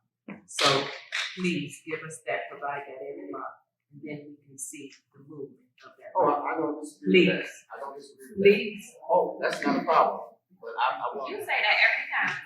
No, I don't say that every time. I'll tell you what. I won't get in this form, why I don't have, I won't present financial statements if they're not accurate. So there are some internal matters that are being worked out. Well, I'm It could confident. still, it would show the movement, so we could just get a revenue and expenditure report. Right. I know where you're going, I don't wanna go there. Well, we're not going there, but I'm just saying. I don't wanna do that. I don't want to appear that. I'm just saying, this CARES Act money, I believe needs to be in the account alone too, because, I feel like this is how it gets lost in the sauce, because we can use it here, we can use it here, but we know where we want Well, to. I got a question on the use of the funds. Okay, fund, it's in fund 402. You're taking it from 402 and putting it in one. For reporting purposes. this. You don't have to have a fund isolated, you can have a separate class or sub-account, there's different ways. So which other way in 101, how would you subclass it? We can identify it within the chart of accounts itself. Okay, A checking. I know what checking it is. account. We can do it that way. So it's a lot of different ways of doing things. And it's, many municipalities don't have as many bank accounts because they track it within their accounting subsystem, their accounting software. When it was proposed to me, or it was highly suggested by the software that we implemented for our accounting software, the estimate, it was highly suggested that we close many of those accounts and track through our accounting software. And I'm very aware of how that's done, but I think people are more comfortable with seeing it in separate bank accounts. But it's whatever the board wants, and I'm fine with it. But there is a mechanism. We can have one bank account, or maybe 3 bank accounts, and we can isolate everything through the accounting system. So when you go into Fund 101, and you have the departments and so forth, you will have it classified as something up under that, as far as 101,000,6,700.00, which is say CARES Act. Is that correct? Well, it won't be flat. It will be a special report. It won't just be on. You don't want to hear that we did chart of accounts just for a grant, because so many grants at one time. So you don't change the chart of accounts to accommodate the grant. You utilize. Well, we do, that's what we do. Telling you, that's what we wanna do. We wanna keep track of this. We don't wanna just go by what you say is, and not to sound for sure, but I'm just saying, we wanna see it. That's dinosaur age that we wanna see it. We wanna see it. I think we don't maybe I'm not making myself clear, but there's mechanisms within the software, like I said, to track any grant. Right. And doesn't require different track accounts. So once the board establishes how it wants to, what funds, what costs, that's the first step within the grant, is to identify what costs you're going to incur. Once you establish that, it comes to me, and I know how to track it. And when there's a check request for a particular item, it specifically says it's under this CARES Act. And we can get. So as long as we follow our internal protocol, anytime anything moves out of that, it should be identified within a check we, request. the board, will get a report. Send us all an email. Absolutely. Well, the first thing is to know how much, what particular items, what costs we're going to incur under the grant. But more we so, haven't got there yet, but we will. well, once we get there, and then with every check request, because it's going to be a check request with every dollar. So we're working on incorporating that into the system. So every check request is going to identify whether it's a CARES Act grant or whether it's some other grant.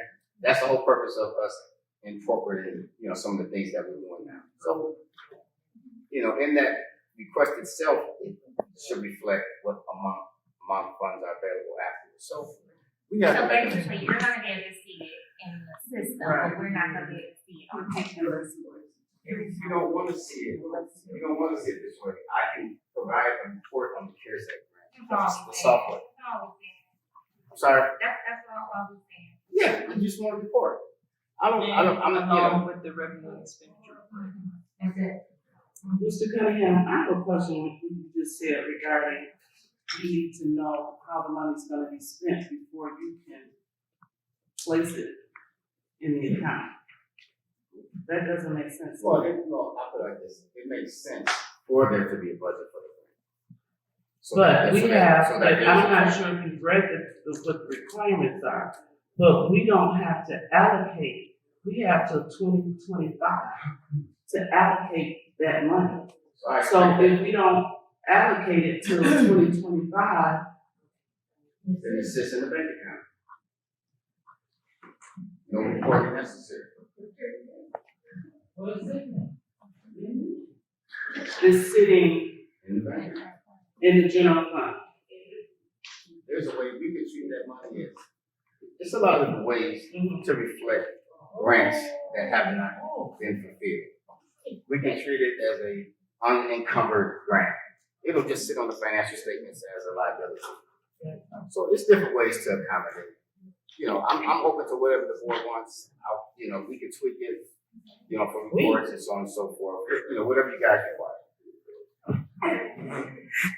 You just, where you have it, just give us a monthly report on the revenue expenses at any time, anything in the CARES Act grant has been touched, we'll give it to the board in the report. Thank you. Okay, board, do you want to approve the budget amendment for the first budget amendment in 2022, excuse me, for the general fund, cable, fire, police, street lighting, CARES Act, and the building? I make a motion to approve the budget amendment for 2022, the first one for 2022. For general fund, cable, fire, street lighting, CARES Act grant. Support. It's been moved by Vasquez, supported by Cushenberry. Madam Clerk, could you call roll on that, please? Clerk Turner, yes. Ballard. Yes. Joshua. Yes. Vasquez. Yes. Cushenberry. Yes. Allen. Yes. Squall. Yes. The budget amendments have been formally adopted. Thank you. Okay, we're down to the treasurer.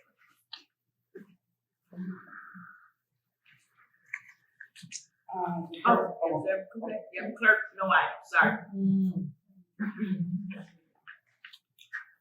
The first agenda item for the treasurer is bank balances and questions regarding bank balances.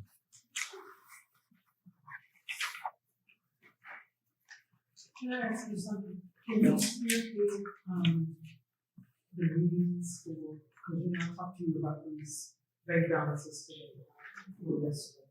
So we can kind of clean that up, and we kind of be in charge of that, with whomever needs to be in there.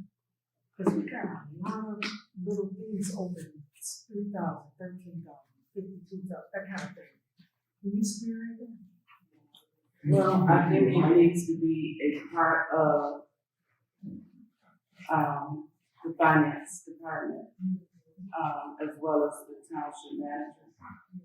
Because we need an explanation as to why those funds are still in certain accounts and what they are for. So it would take more than me. Yes, I have the ability to close and move the money and all of that, but I'm not sure. I had a discussion with Mr. Cunningham early on as to what was in some of those accounts. You know, and I don't think it's clear on some of them why we have the money we have in it. So I think I don't have a problem with being in charge of it, but it's going to take more than just myself. Okay, moving on to item 2. The Oakland County Treasurer's Office sent a resource packet. It's attachment A. They have a lot of good information for assistance with, well, let's look at the first one, the Financial Empowerment Center. They'll be having virtual meetings. There's some email information on there. You can meet one-on-one with the Oakland County Financial Empowerment Center counselor who can help you with your debts, improve your credit, create a budget, start an emergency fund. So I encourage everyone to take advantage of this resource. The second page, the Michigan Homeowner Assistance Fund. This is something that is also available to assist with homeowner mortgage delinquencies, defaults, foreclosures, loss of utilities, or home energy services. And this displacement of homeowners experiencing financial hardships on or after January 21st, 2020. Or for those homeowners who experienced a coronavirus pandemic financial hardship that began before January 21st, 2020. So there's a link here. You know, I know a lot of times people see these funds and they think they don't qualify for them, don't be afraid to apply for these. You know, don't sit back and think, oh, maybe they might not cover it. Do it anyway. They have these funds out here to help, so apply for them. And Oakland County Treasurer's Office is willing to help you. So if you need help with the application, if you have questions, just there's a number on there to call and they can assist you. Okay, next. They have some legal aid, free help, to help you with any legal matters. So you can take advantage of that as well. There's also, you have the option to pay your delinquency taxes with cash. So they have these cash depots like CVS, 7-Eleven, Family Dollar. You can go to and pay your delinquent taxes at those places rather than having to go down to Huntington.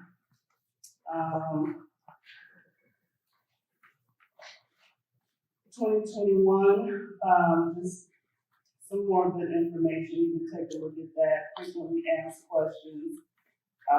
They have a virtual taxpayer assistance meeting that you can schedule. One that I found with some very good information is the second to last page. It just gives you a chart on how the flow goes when your payment becomes delinquent, at what time they go into forfeiture, foreclosure, and what happens after foreclosure. So it's just a lot of good information for homeowners. On the last page are more resources for assistance, multiple resources. So just keep that in your home. You never know when you may need it. But again, I encourage you to apply for those programs. Whether you think they will approve it or not, it's not going to hurt. All they can say is no. So apply.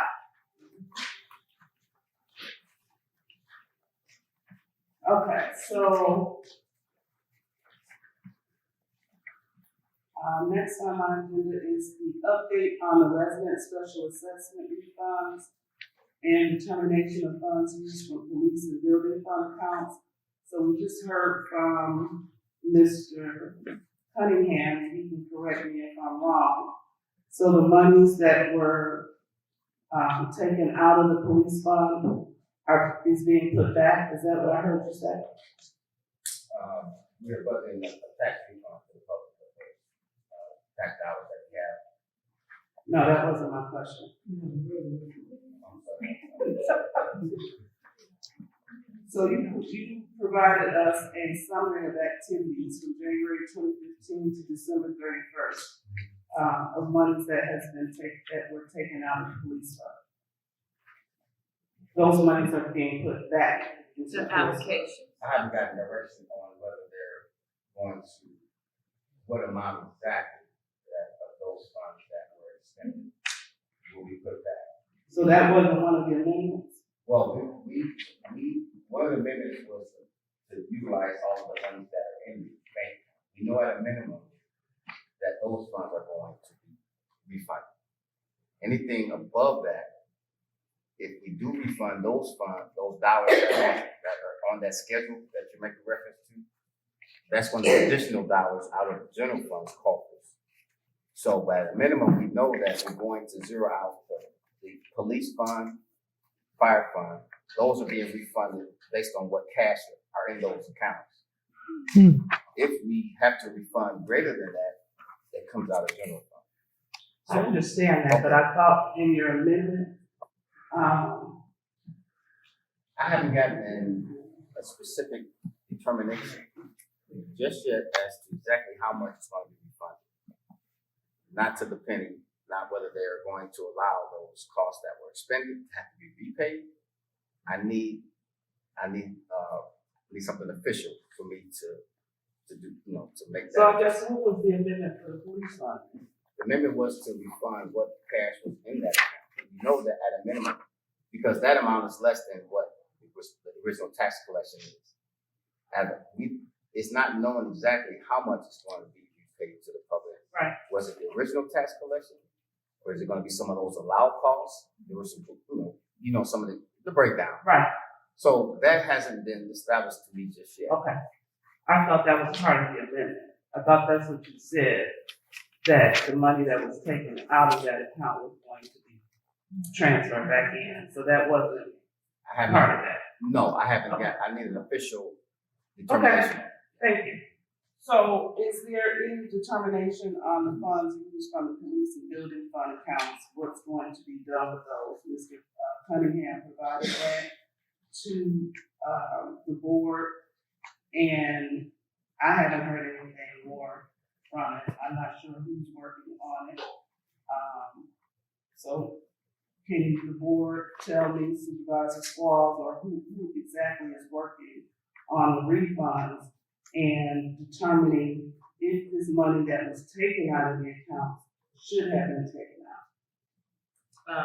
I believe it's the same person that we hired, Attorney Thal, and everybody on this board can call him or send him an email and ask him the status of it.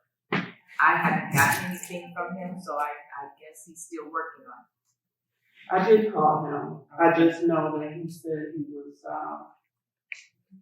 was going to contact the treasurer's office of the state, but I thought our township supervisor also said she was working on it. So she's not working on it at all. Township supervisor. I'm sorry, township manager. Elkie Jones. She hasn't said anything to me. So she's not working on it I at all. can't say that. She hasn't said anything to me about it. Okay, but she would get her direction from you, correct? She gets her direction from the board. Okay. But if she said she's working on it, maybe she is, and maybe, you could contact her as well. But she hasn't said anything to me about it. Okay, so you So I haven't haven't, been I'm waiting on Attorney Thal. Okay, so nobody else on the board has given Elkie any direction to work on it? But can I make something, didn't we approve? No, we said we wanted to know. Refunded and taken to the kill. No, we said we wanted to know how much came out of all those funds and what they came out for. And Mr. Cunningham emailed us all of that. And then we said, That's all we We mailed it to Attorney Thal. yeah, and then we said we will come back and see. Cause we got a resolution to that fact that we will refund. I thought we did that. We did do that, however, it also came up about the money that was taken out Right, but I of thought the we, account. agreed. You thought we agreed what? To take it back to them. Instead of whatever was taken out, put it back. We never made a motion to that, no. That's what we said. I believe that's what we're waiting on. Oh, I believe that's what we're waiting on. I don't know if, well, he's an attorney, so I don't know what Attorney Thal is doing now, but I will contact him. I will contact him tomorrow. I will forward the email of the status to the board members tomorrow. But, I'm sure he's working on it. I know he just didn't drop it because he knows that this money has to be refunded. so that means he has to work alone. I can hear you. I can return. Well, we haven't made a decision. And that's what, to me, that we need to go ahead and do that. So as far as saying we're still waiting on Attorney Thal, because we haven't heard back from him regarding what was taken out of the police fund and what was taken out of the building fund. Should that be returned to those accounts? And should we refund the residents what was assessed? So she said that's what we're waiting on from Attorney Thal. Okay. Park and Rec. For those of you who don't know, my OSHA report was received at our last meeting, and I just want to make that a matter of record. B, I'm not sure, we do have some park and rec people here, how they go about, are they following the Open Meetings Act? Because I was trying to get in on your Zoom meeting, and it just kept me there, saying that Donovan Jackson was going to let me in, but I never got in. So are your meetings posted? Because nobody knows when your meetings are. They're not posted, they're not on the website. You're doing them by Zoom, which I'm not sure is following the Open Meetings Act, because just like we have to meet physically, I believe that's what the Park Board, Commissions Board has to do also. And even if you're going to, in addition to that do Zoom, you have to provide the ID and the password to the public. So that wasn't done. And if you're gonna hold your meetings, you can be sanctioned if you're not holding your meetings by the Open Meetings Act.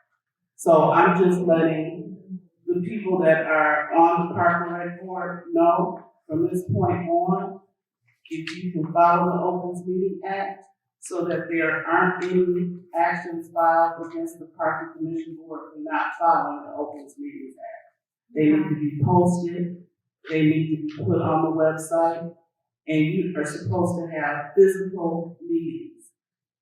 And if you want to have them on Zoom, you can, but you have to have a physical presence. Yeah. 1 second, can you hold off? Can you hold off? Can you?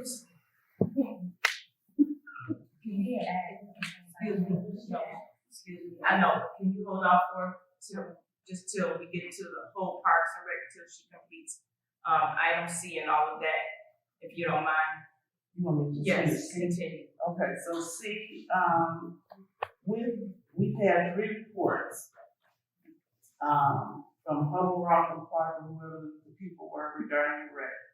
We've had Jim Wright, go and inspect the rec after I requested it to be closed to the public. You all asked for it to be tabled. Jim Wright went over, did an inspection. He came back, didn't give a very good report. The building was still being open. People were still in and out of the building. I did call my OSHA. My OSHA came out. They gave a report. Mr. Jackson came before the board and said that it was okay, you guys could be in here. There was only 1 citation. But from what I read on that my OSHA report, it clearly states that we should follow what the engineer stated, and that is, it should not be open to the public until all of the repairs are completed. And one of the major things that was wrong was a structure issue with the building. So my recommendation is to approve the recreation building, to make a motion to approve that the recreation building be closed to the public effective immediately until those repairs are complete, to make the building safe for the public. I have a question. Support for, Oh, I have a question. Yeah, motion support, then discussion, then roll call. okay, so she made a motion to, close the rec to the public. I guess my effective question immediately. is before. Well, he said you have to make a report, and then we'll. And then it's on the table for discussion. So, is there support for that? Support. It's been supported by Clerk Turner. Okay, so, So you get for discussion. discussion. Okay, so my question is, to anyone from the Park and Rec. Is it open right now? It's not open. No. I thought it was officially closed already. Can It I? is. Okay, thank you. Can I, excuse me, can I say something on behalf of the Parks and Rec, the Board of Trustees, and the residents of Local Township?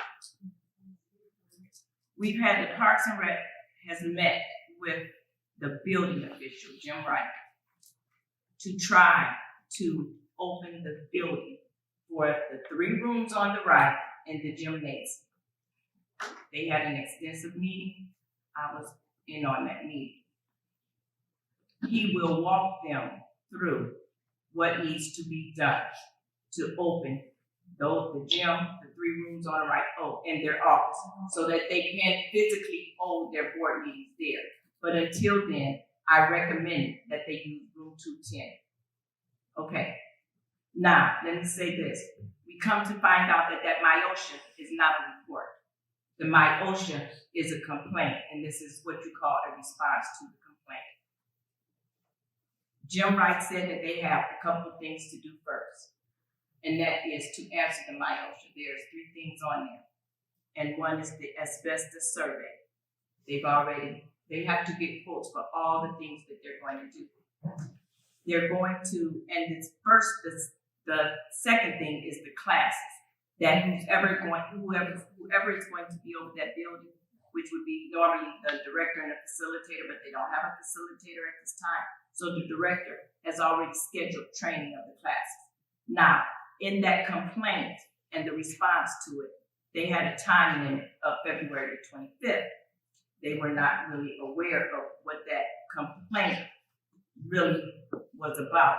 So they called and they got an extension for the classes. Once the director takes the classes, he will know how to treat the asbestos. But basically, for all the pipes that has asbestos within the building, they have to be labeled. People who work in plants, they know the same thing. Okay, so after that, they have to have the building dried out. They have to have the asbestos report, identify the asbestos. You have to take classes. They're using that as phase 1. They have to have the building dried out. The very last thing they will do will be the air quality test. They have to do the tuck point. And some of those, not just in the 3 rooms in the gymnasium, but they have to have the entire building tuck point. They have to get the quote for that. The bathrooms, they have to have 2 bathrooms, 1 female, 1 male. And those bathrooms have to be ADA compliant, and 1 drinking fountain for the use of the 3 rooms in the gym and that office space. So they just need 1 drinking fountain. Whoever they get to do that will have to pull a permit at the township. Because of plumbing permit. The heating, the boiler has to be regulated by the state of Michigan. They can't just have a regular engineer or whoever come in and look at the boiler. The boiler should have been looked at by the state of Michigan automatically. It should be on their schedule. So if it wasn't, that's the state of Michigan that dropped it. They have already been contacted to come out and look at the boiler. Right. Once they look at the boiler, they will tell them what it is they need to do to that boiler to get it in compliance. They will get a quote on that. Okay. And they will contact, and they have, Jim Wright has given them the phone numbers to contact them, so they've already been contacted. All right. All the windows will have to be repaired. The thing that will probably cost them the most is separation of the building. So some type of wall or some type of construction, because you're going to use the 3 rooms on the right. Some type of separation from the 3 rooms on the left will have to be developed, but with the door opening, just in case someone needs to go in there for a fire or emergency. But it has to be a separation of the 3 rooms on the right to the left. So they sat down, they went through the MyOSHA complaint, and they went through every single violation that Jim Wright had on there with him. He will walk them through this. He will work with them and walk them through this step by step to get this building up. But before they can do any of that, they're getting the estimates and the cost. Oh, the roof. Exactly. No, the roof doesn't have to be replaced. The roof has to be repaired. So they already had someone come out. He's giving them an estimate on it. They found over 20 spots where this roof has to be repaired. And basically, that should solve it. As long as there is no leaking, that will solve the problem. So they're getting their estimates for every part of what needs to be done to open this building. Just the gym and the 3 rooms. The last thing after everything is done, after the boiler, the windows, the tuck pointing, the bathrooms, the roof. After that, the last thing they will do is have the air quality test. And once all of that is done, and Jim Wright walks through and makes sure everything is done, and then you have your air quality test, the building can be open. As I said, the offices, the 3 rooms on the right, and the gymnasium. And they're doing this in phases. And hopefully they can have it done by the end of May, in time for the kids to get out of school. Okay. They're getting the votes now. Okay, can I talk now? So, number one, what happened to the water fountain that was supposed to be bought with the CARES Act money before, this board? I believe it's in the DPW. Okay. I'm not sure, but I believe that's in So, the DPW. y'all have a water fountain that they bought. The bathroom supposed to be repaired. So all this falls back on the new board that's in place. That was supposed to already be done. Mm-hmm. So, okay, my other question. Can she come to the My mic? other question is, Can they come to the mic? Cause I can't really hear. so, well, it's not for them, my question. My other question is, so we have 282,000 of CARES Act money. So how much are we allocating? We haven't discussed that yet, but we. Right, I know we haven't discussed it yet, that's why I just asked the question. So how much are we going to allocate to the rent? Because they have all of these things that need to be done, and we have all of this money that can be utilized for the rent. And they asked me that as well, and I told them, please, get all of your estimates. Get your estimates and bring it. Let's see what you need. Because they still have a little bit in theirs. And, get your estimates. And, I know that it's not a lot. It's just the gymnasium, the 3 rooms on the right. But we don't have anything right now. So if we can just get that going until we can get something better, let's utilize that. And and also, we talked to Mr. Wright about closing the building down, having it boarded up.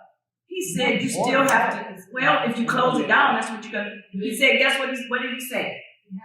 You still have to maintain it.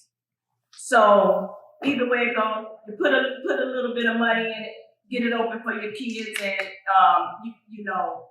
your meetings, a few events, and until we can do. So to officially close it down, you're saying it's gotta be boarded up and all that? Well, okay, so then my next question is, I thought it was why, already closed. I have another question. Why do we need to, I didn't say board it up. okay, wait, I have another question. That's what I said. I have another question. It's not open to the public right now. No, it's not. So why does? No, let me interrupt. You all keep saying that, though, Deja. What happened was when I asked for it to be closed the first time, after we got the report, and I had a meeting and I made a motion to close it to the public, you all asked for it to be tabled until we had another inspection.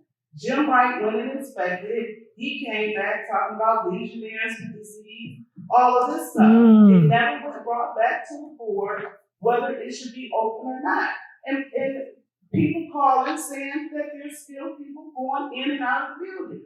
The only people that are going, are the officials. right, the only people that are going in and out of the building are the park commission. It was never officially But why? done by the board so that it should be closed to the public. So, okay, this is what I'm asking. I'm asking, why does this board need to approve or disapprove it to be closed if their board has already Has the said board that it's said that? closed? It's not open now. Have they officially said that on their? Well, Donna, is it open? Well, first and foremost. I'm sorry, are we listening to what she's saying or not? Because Donna, I don't know what's going on, because I asked you before, were you the liaison for the I rec? thought You you said said no, but now you come with all the information about the rec. So, what we doing? Are you gonna be the liaison for the rec or what? Okay. She is, she counts for Here you forever. go. Right. Here you go, baby. And there's nothing wrong with her. She counts for more than that. Hi, everyone. Election like Deja has just stated. Who are you? I'm Patricia Wilborn. Hi, everyone. But the thing is, the biggest concern is if our board has, because from day one, we have been doing necessary steps to do the repairs since we've been on this board. Slowly, the repairs have been done. But we're saying that we're not, when you proceeded to be closed, it wasn't open. The one time that you're talking about, we didn't know. And then after that, when we gave you the okay that we would definitely keep it closed, it was closed after that. But still, people were still calling OSHA, still doing everything else to bring more, confusion to the problem, which we was already addressing allegedly anyway. Was it Toys for Tots in here for Christmas? But Toys for Tots, they wasn't, they was just sitting. It wasn't It's open for still the a public, that still was open to the public for Toys for Tots. When I say No. closed, I mean closed. But Period, not for Toys for Tots, not for anybody where it can cause anybody harm. Now, officials need to go in there because they are getting things done, repaired or whatever, that's different. But to have people in there that are not the officials should not be happening. I don't know what's so hard about that. It was never officially said. Now, as far as this report, I read it just like you all read it. It's very clear as to what can be done. She just read the same thing that's on this report. I read that. I get that. That's what I'm saying. Close it until the repairs are done. Okay? And what this is saying also on here, what I read, and I didn't hear Ms. Walls read that part about what's going to be done, but it's very clear on the page that says 6 steps to healthy indoor environment. And that bottom paragraph concerned me. So it says, in addition to concerns of mold, the complainant alleged concerns that the rec center was structurally damaged and had electrical hazards. During this inspection, the building owner, the Charter Township of Rollo, provided my OSHA multiple engineering assessments completed for the rec center. The 2018 engineering assessment completed by Hamilton Anderson on page 13 of 84 states, issues were observed throughout the building and site, ranging from maintenance issues to life, safety, and structural deficiencies. As noted in previous reports, it is our opinion that unsafe conditions exist throughout the building, and it should remain unoccupied until all issues are addressed. And then my OSHA says failure to follow the advice of the professional engineering assessments without building improvements, upgrades, poses a potential personal safety risk to all persons utilizing the structure. Okay, so I didn't hear that. Okay, and you just stated it's their opinion.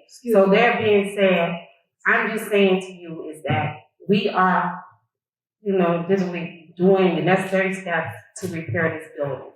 And I'm just saying, really study, the ones that's against it. Why don't y'all come forth and do something to help do the repairs to it? Because we, to be honest, we came on the board with the rec being the way it is. So when you say you do something to help, like what? I mean, whatever. You know what I'm saying? If you can get, electricians, whatever you need to do, if you guys suggested, because you guys suggested to close it, I want to see some suggestions you do something to make it right. Let me stop you. because I'm the one that suggested we use part of that COVID money for the rec. Great. Okay, I'm the one suggesting, so I'm not just, like I stated before, because I'm getting really tired of that too, that I'm just trying to close it down. Yeah, it needs to be closed until it's safe for everybody. So that's why I did say the COVID money that we have should be split amongst the departments, including the rec, so it can be used to fix it up. That you're snaking. You're doing it behind our backs. No, I'm not snaking All you have to do is come to I'm not us snaking and nothing. When you asked me, I told you. I didn't hide nothing. Oh, Okay, excuse me, nobody else. Excuse me, this is a discussion between you two. Hey, no, it's not a discussion. Yes, it is. Come on. Excuse me. No, it's not. Yes, it is. Don't yell at me. You don't want to hear it. I don't care if I am or not. You don't lower your voice. Now, You don't lower your voice talking to me. excuse me, I'm chairing this. You all care. You better cheer what? You better not raise your voice or you don't get the same thing. Excuse me, we're not gonna Watch who you're talking to. We're not gonna use words like snakes and so forth. So if that's how you know, that's a fighting discussion. Okay. Okay, so that's all I'm trying to say. Yeah. Okay. So, for the reason, I just always say, where, you know, we don't have to go back and forth with this. We just gotta do this professionally. no, he need to shut up. No one's just trying to do what they wanna do. That's all I'm trying to say. That it shouldn't be no back and forth. Whatever you need to be done, or whatever you refer to be done, help me, because just come to the board and let me know, it's no problem. Okay. Yeah, but can I say, excuse me, can I say something? Ain't nobody Please, saying it was the supervisor, she said she was getting the state of the art, recreation, you should take it over. Okay, excuse me, thank you. Well, you know what? That, don't disclose that idea yet. Okay, so let's just get the estimates together. Like I said, let's open this building until we can do better. Absolutely. Okay, so as far as structural damage, majority of the structural damage is on the east side of the building. This is why we're trying to open the 3 rooms on the right, which is the west side of the building. And this is why Jim Wright is asking, assisting us in our help. He agrees that those 3 rooms can be utilized. Now, structure, he said, tuck point. Not just the 3 rooms, but every part of that building has to be tuck point. Every single place where there is a opening or gap or whatever, it has to be repaired. And so that, and then he did talk about the structure. I don't know were you there when he said the structure came from a leak up under the ground. He said if you came and looked at the building, you can see it from, I believe he said Mendoza or whatever street, where it kind of sunk in. He said, but that has been stabilized for years. Somewhere it's been repaired and stabilized. That is what caused the structural damage of that building. So he spoke on that too. But he said the I'm sorry, Donna. thank you. He said the tuck point will help not only with everything else, but the tuck point will help with the cost of the heat, you know, the broken windows. So they have a little bit of work to do. They do have a little bit of work to do to open the 3 rooms on the right, the gymnasium and the office. Repairs. You're not considering the kitchen, because that's a revenue for you with the repasses and stuff like that. They don't care about no revenue. Okay, you're gonna do the most important. Yes, I think they're doing is trying to get those 3 rooms open. Once that's done, they said looking at the kitchen and other rooms later on, if so needed. Okay, so if you're getting those done, because the only thing that has been turned into the finance for us to approve has been painting, has been for the floor to be replaced. Nothing that you spoke of, We just we had this received meeting, repairs for. Ms. Joshua, we just had that meeting. And the reason why is because I talked to them and I said, well, that's cosmetic. These reports are talking about things that need to be done to open it. And I thought what they were doing was cosmetic. And they kind of put the cart before the horse. So I went to them, I said, you guys need to meet with the building official. They met, I set the meeting up, they met, and he walked them through step by step what needs to be done. I'm not the liaison, I just set up the meeting. Oh. Thank you, I am the supervisor and I can do that. And, do anyone else have any questions concerning the rest of the board? Can I ask a question? When they talked about the roof, and I recognize what you said, Can I say one more thing? Yeah. When we talked about the roof, because the gentleman that did go and the company that did go up there and look at the roof, they found that, you know how there's walls, outside walls. Those walls are damaged and those will be repaired by the same person. So the outside wall, he said that's where the majority of your water is coming in. You know, that the wall that goes up to the second floor and so forth because it's levels.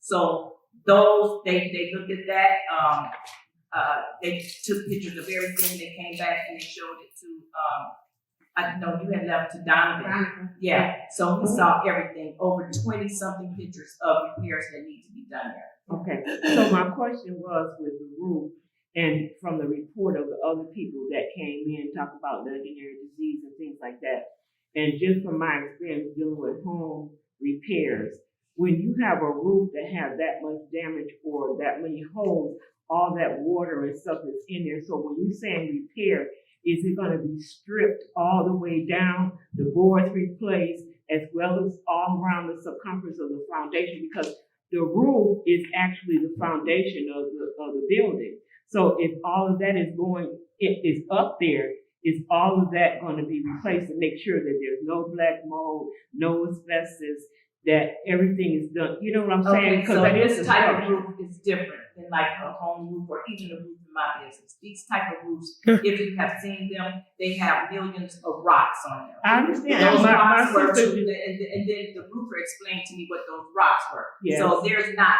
mold or moisture up under those rocks. Those rocks are there to, when the sun hits, to dry the roof off so it doesn't hold moisture. okay, so That's what he that was explained to my me, question. that's what those rocks are for. Yeah, and that's what I'm saying, just my experience, because I have a sister that does that, not this sister, but another sister, so they have to put all the rocks up there. Mm-hmm. So my concern is, based on all of that construction, that means that the rocks is not all up there the way it's supposed to, for it to have that many holes. So are they gonna replace, you know what I'm saying, replace the whole roof? A majority of the pictures that he showed are along the edges and they're not in the central part of the building, and water travels. But majority of the pictures where he showed all levels of the wreck, because there was, I think, 2 or might have been 3 levels,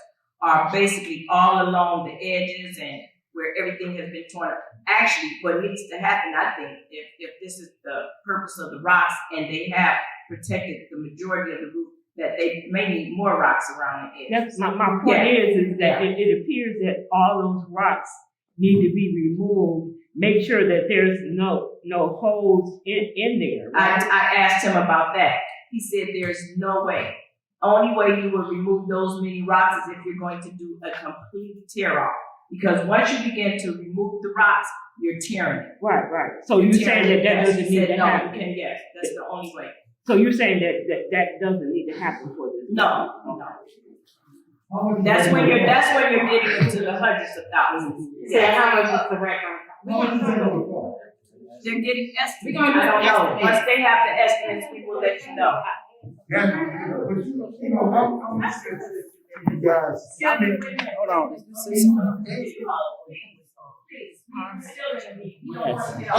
I thought you said we could ask questions. No, you asked. You said. She's a part commissioner. This lady. No, this her. I'm good. Okay, thank you. So, we don't want to get off track. She asked, did you have any question about the wreck?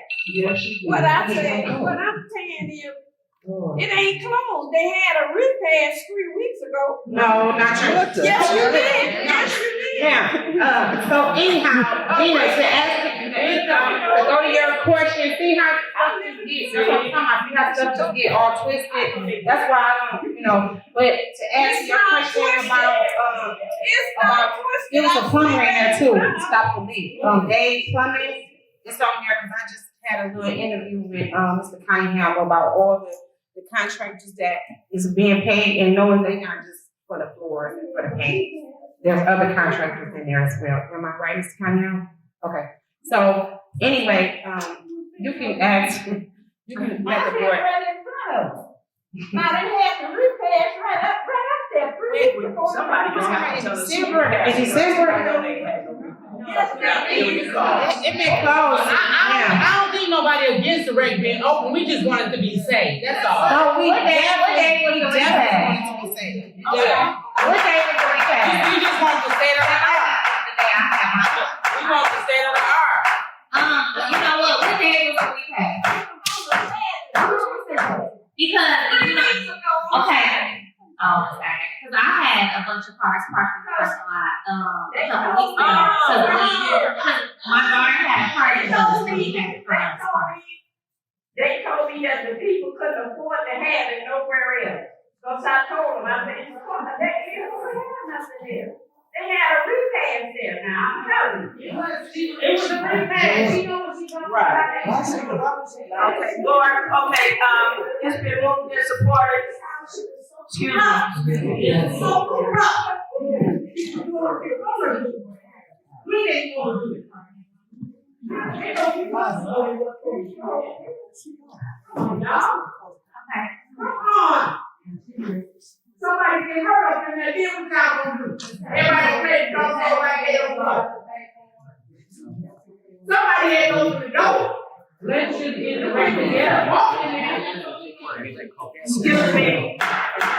We have a motion on the table, it's been moved and supported, moved by, Joshua, supported by Turner. Madam Clerk, roll call please, to, have the recreation building closed to the public effective immediately. Now, is that not, I got a question before we, when you say public, are you talking about, because it is closed, but you're not talking about to the, people who need to get there and do the work, are you? So how, is that what you're talking about? I'm not talking about the people that are coming to do the work, the licensed people that should be there. Are you talking about what, events? Yeah, I'm talking about the public, events, anything like that. If they're coming to do repairs in the squaws, that's fine. Even the officials shouldn't be in there. Why would they be in there? Oh my God, and why would they be in there? They're not working in there. But the officials are the public. The officials are They're the public. That's what I'm asking you to distinguish what you're talking If about. the officials are doing some work, are they licensed officials? Are they So you're saying the commissioner, commissioner? you're saying the commissioner should not be in there? For what? But they got to go overseas, though. I get that. Okay, but then there need to be specific people. Okay, because you don't, y'all talking about other people up in there that's not officials, okay, that be up in there. So if you're gonna say officials, then it needs to be officials. All I'm saying is, it needs to be close to the public. If you all wanna have the officials in there, that's fine. Then it needs to be officials, the 5, no one else. Okay, now, board, there's a motion on the table to approve, disapprove recreation building closed to the public effective immediately. It's been moved by Joshua, supported by Turner. Madam Clerk, roll call please. Yes. Last place. Abstaining. It's already closed. I don't feel like.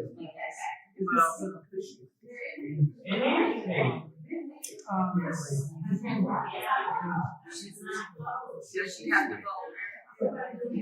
Did she abstain?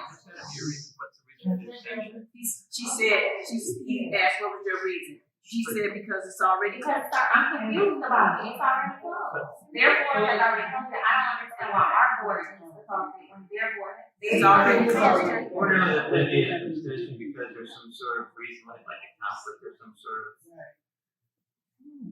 Otherwise, you'd be obligated to vote. No. You say no? Okay, that's. Ballard? Yes. Christianberry? Do the officials get to go in? If the officials? Yeah. Well, yes. Squalls? Oh, no, Joshua. Yes. Squalls. I have to go with, trustee Vasquez. Okay, so motion carried. It carries. Okay, thank you. We're down to update an item number, oh, excuse me, Madam Treasurer Dawn, I'm sorry. The next item on my agenda is an update on the property at 10811 North End. This was brought up at a couple of board meetings ago. And I know that Ms. Claus brought in a folder. Nobody knows what was in the folder. You passed it to Attorney Bosman, but it was never shared with the board what was in the folder. Did they have business licenses? Did they have permits? So that's one of my questions is, does property owner have all business licenses and permits to operate as a medical marijuana facility? My next question is, does this property have approval from the zoning officials, Carlisle and Wortman, and the building officials in Plymouth?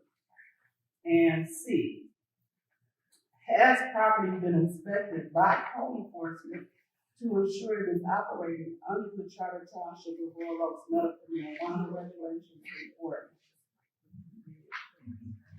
Is there anybody that can answer that? And Attorney Boston, when she gave me that folder, did you look at that? I know you said you didn't have time that, it was too much at that time. The only thing that I recall from the folder that was handed me at a meeting 2 months ago, when we were appointed interim attorneys, is that there was a business license that at the time seemed to be unsigned. And then subsequent to that, I believe counsel for that business did furnish the signed business license. And that's the only thing that I recall. I didn't obtain any documents or anything like that. It was, I think the question was whether there was a signed business license or not. Okay, but That's what I recall. right, I think, As far as the other questions, I reviewed the email from Jim Wright. I know this is something they're looking into. I have had conversations with the people at McKenna. They're trying to go back and take a look and see what's going on with the property. I think they've had conversations with perhaps Carlisle Warman or people that were former building officials, so they're sorting it out at this time. So his email indicated that there was no update. So I would imagine once they look into it, that they'll be able to furnish more information. And I don't believe they're here at the meeting. I don't either. But my thing is, we just had a meeting with the building officials to state how a license is issued and what is required before it's signed. And from what I understand from Jim Wright, is after the application is turned in, it goes to Carlisle and Wharton, the planning officials, to make sure the zoning and all of those ordinances or whatever regarding the zoning is in proper order before they sign off on it. Then after they sign off on it, it goes to the building officials who do the inspections and all of that before they sign off on it. Once both those signatures are obtained, then it's provided to the clerk for the signature of the certificate, the license. So my question is, did Carlisle and Wharton sign off on it? Where is that paperwork? Did Lieutenant sign off on it? I just think there's a lot of things left open that aren't being answered. And I think that if we're going to be transparent and know whether this place is operating legally, then this was already brought up. These questions should have been answered already without me having to put it back on. Excuse me. For me, when I read the ordinance and I'm researching all of this stuff, I'm not sure if the township has anything in place. I understand the gentleman came here and he said that they were going in there. I read what the requirements were for a caregiver and how many plants they were allowed. But that's quite a large building, right? So you could have 20 caregivers in there. And has he provided that information? Does he have to? If he has 10 plants and each caregiver is allowed 20, is there over 200 plants? Who checks that stuff? And those are my questions. Do we have those things in policy here to know this is what we're required to do when someone opens up a growth facility? If they have 20 growers, are they required to provide licenses to the township to say, yes, they are licensed state growers? Do they have to provide that? I'm not sure. That's what I'm asking. Right, and those would be great questions, from McKenna or the planning. I mean, I'm not sure what the law was when the facility was open. I know there have been subsequent changes to the whole marijuana regulatory structure in the state of Michigan, so there are a lot of things that would have to be looked at. I noted in Mr. Wright's email that he'd be working with the township manager on this, so I would encourage you to gather your questions for the township manager and the people of McKenna. And I know it's something that they're working on. I know they're looking at that property right now, but I don't have those answers for you. I was thought because the file was handed over to you, that you were supposed to be looking into. No, yeah, I was given a folder of documents because there's a question mark that whether there was a signed business license or not. And we found a business license that was unsigned, and subsequent to that meeting, the attorney for the property owner did furnish a signed business license. That's what I recall. I don't want for people to have the impression that I somehow, in my first meeting back here, took a look at a folder full of documents and did a deep dive into what everything was. Because you said, I just get in here. Yeah, literally. There's no way I can look through all this. I thought that it was being put on you I thought it was being put on you to research what was in that folder and was everything accurate. That's what I thought, and I thought you were coming to the next meeting to let us know if that stuff that she provided in the folder was accurate. That's what I thought. I didn't know that it was going to go through McKenna and I thought she gave you the folder to research. I don't have a folder. When she gave it to you, she gave it to you. I was at the meeting. I didn't think We can't be harassed. I know, but this looks like. Somebody on that board okayed it.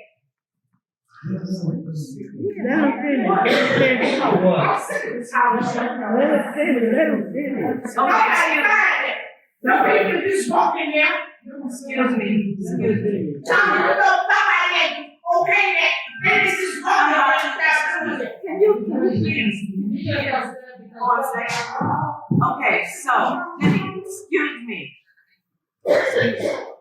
McKenna wasn't in here. It was signed by Brent Strong. Brent Strong has What was signed by Brent Strong? whatever it was for the man to open the building. It was signed. The license wasn't signed. When Don't get in it, go ahead. did you say he furnished the sign? Yes. And also, it was signed also by Gwen. Brent Strong has to be held. Okay, here, let her do it. You can do it. Now we have to let them get finished. Yeah, but let's do things decent in order. So let them finish. Let them finish. Well, go ahead now.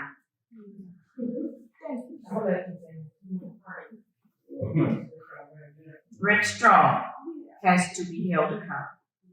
McKenna and these attorneys have to hold Brent Strong and Carlisle Wharton accountable for issuing that license to that building. This email, when I asked you, I sent it to Jim. I said on our agenda is scheduled for an update on the property of 10811 North End. If you're not going to be present, please give us something in writing. He wrote back, he said, there is no update at this time. The matter is now under review by the new township attorney and the building authority. Now, I think the township attorney that they're talking about is Anthony Chubb. There's two here from Carlisle Ward, from Gianmarco. And I believe it's Anthony Chubb. I'm only And Elsie. here that night and we can't. Okay, now let's talk about this folder. Yeah. I knew that was on the agenda.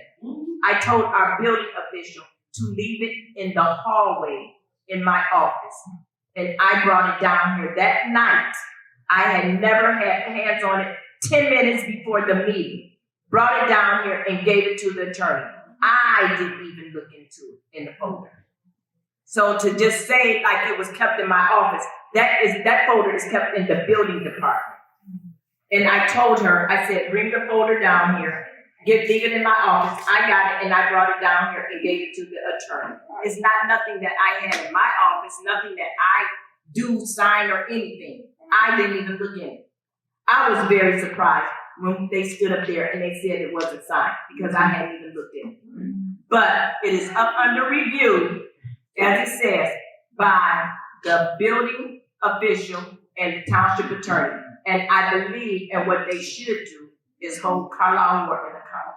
Well, that's why I asked. That's exactly why I asked. Didn't Carlisle Ward was signed off? It had Brent Strong. Yes, it was signed by Brent Strong. So maybe I'm misunderstanding. Brent Strong was a planner? No. Brent Strong was the building official at that time. Right.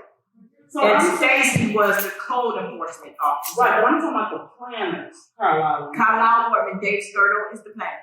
Okay, what happened when we contracted up under when Jessica Thomas was here, and up under, I believe that's when the state was here also. We contracted with Carlisle Ward for the plan. Right. Carlisle Wardman brought their building officials in, so they got rid of McKenna, who was here at that time. Gotcha. There's only a few building officials within this area that you can contract.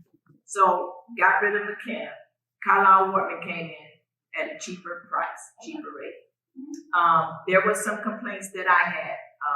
Never mind. But I just didn't see eye to eye with Brent Strong. And he's the one that signed off on that. And the planner, I don't know if the planner signed off on it. I never saw it.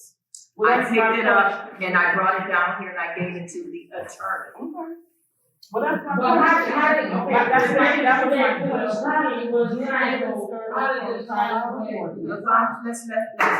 Okay. There you go.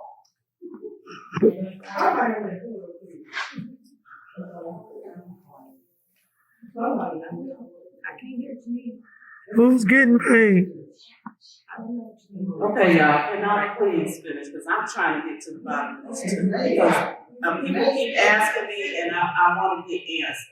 What I'm saying is we was here the day of the board meeting, and when she handed the phone over to the lawyer, the papers was assigned. So what I'm saying, the papers jumped up when we found these people that got signed. And got signed. Who gave the keys? I said, you said, who gave the keys? I want to know how to take the record. And how they still in there. Let me say this. Hold on a second. Let me say this, you all. I mean, basically, because I don't think that you may understand exactly what goes on. Sometimes in a file, the original document is in there unsigned. I have some in my files that are not signed. But when I go to the clerk's office, she's the keeper of the records. She has the originals. So she said it wasn't signed out. She does have the signed. She had the signed. There was no signed copy in that file. Oh, that's what you said. That copy was not signed. When? Let me ask you. When that file came down, the building department lady had Erica. She brought the file, and I said, "Oh, I need to look in that file, looking for a business license." I looked at it. I said, "Oh, here it is. It was assigned a number, but it was not signed." And I said, why ain't this signed? She said, I don't know, this is all that I got. So there was not a signed one in that file. But that man came here, that attorney, he sent him a signed copy. So I took that off of the email and stuck it in my files. So now I got a signed copy. By Brent Strong, who was the building official at that time. So you said Brent signed. Brent, it was signed by Brent. So whose signature was missing when the file at the meeting was handed over? Whose signature was missing at that time? Well, evidently it was signed, there was no date on it. And evidently it was signed by. No, I'm just saying like when we got the folder, if it was a copy, not a copy, whose signature was missing? There was no copy of the signature. There was no signature in the file. Whose signature? Oh, Miss Turner's signature was missing. Yes. My signature was missing in the file. And then you found the copy that you. Brent's signature wasn't on it either, was it? Brent's wasn't on. No. So it was just a blank. In the file, it was a Yes. blank. Okay, so they're saying that the signed license they sent to Attorney Bosman, right? Had everybody's signature on it. No, it had Brent Strong's signature. Is that correct? Yeah, I I think the attorney and that McKenna, because McKenna is not going to accept responsibility for that if something was done wrong. And I think what they are and what I feel they need to do is get in touch with Brent Strong and Dave Skirtle.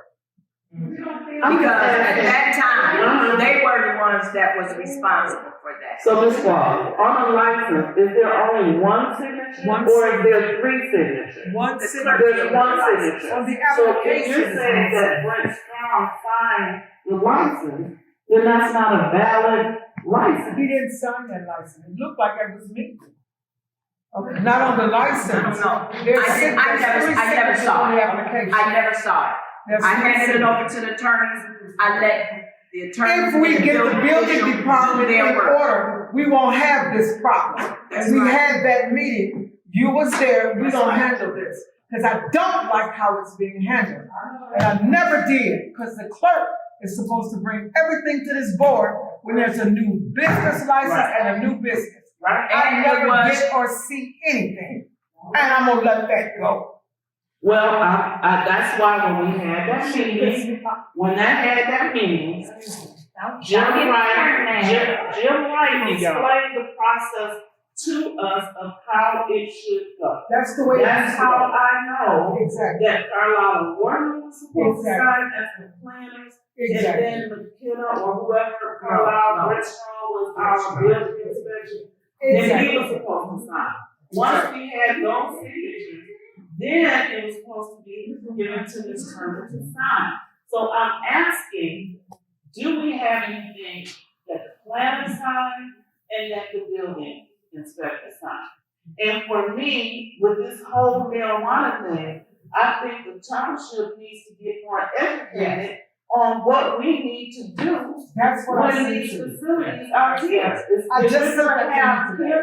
care growing people growing, and then you got people that just pop up, and we don't know if they got 1,000 plants, 200 plants. What's the procedure for us to know what's in there?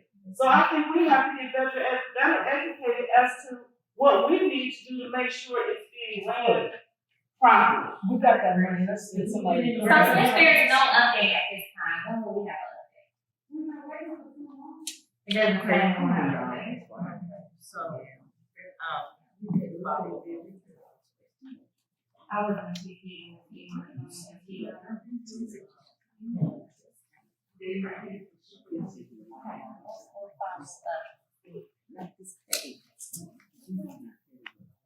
so, finance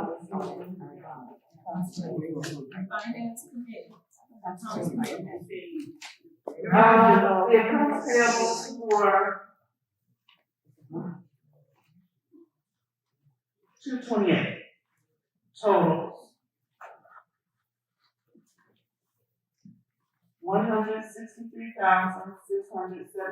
$163,675.44.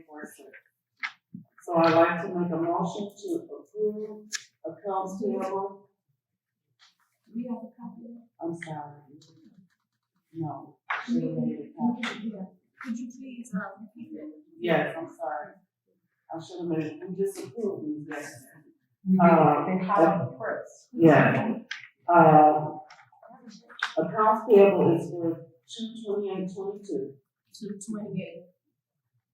22, that's the date for the accounts payable. The amount is $163,675.44. 163,675.44. Yes. It's been, moved by Joshua, supported by Vasquez. All in favor? Any nays? We are down to trustees.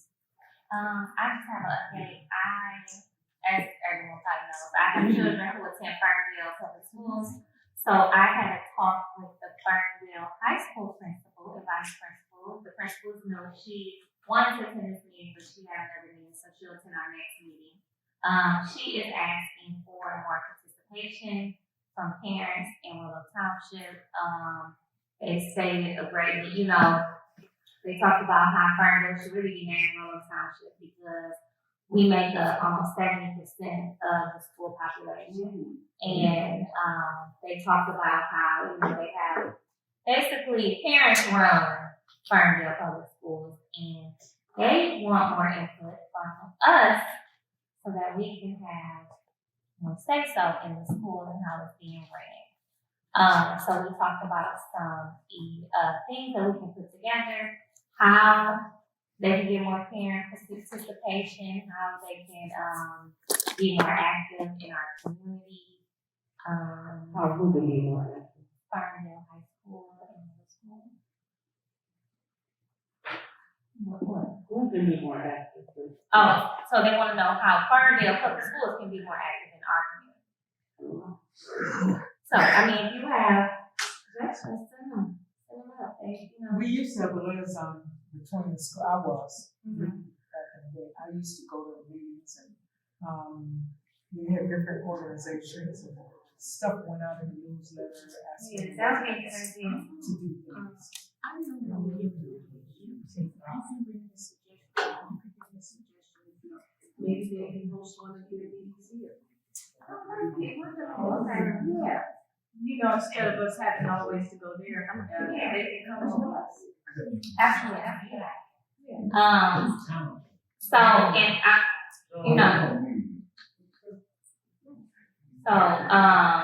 we talked about some events we have coming up, our Juneteenth fair with the rec, and they are going to have a table there, and they are going to pass out items and try to get parents to sign up for the PTA.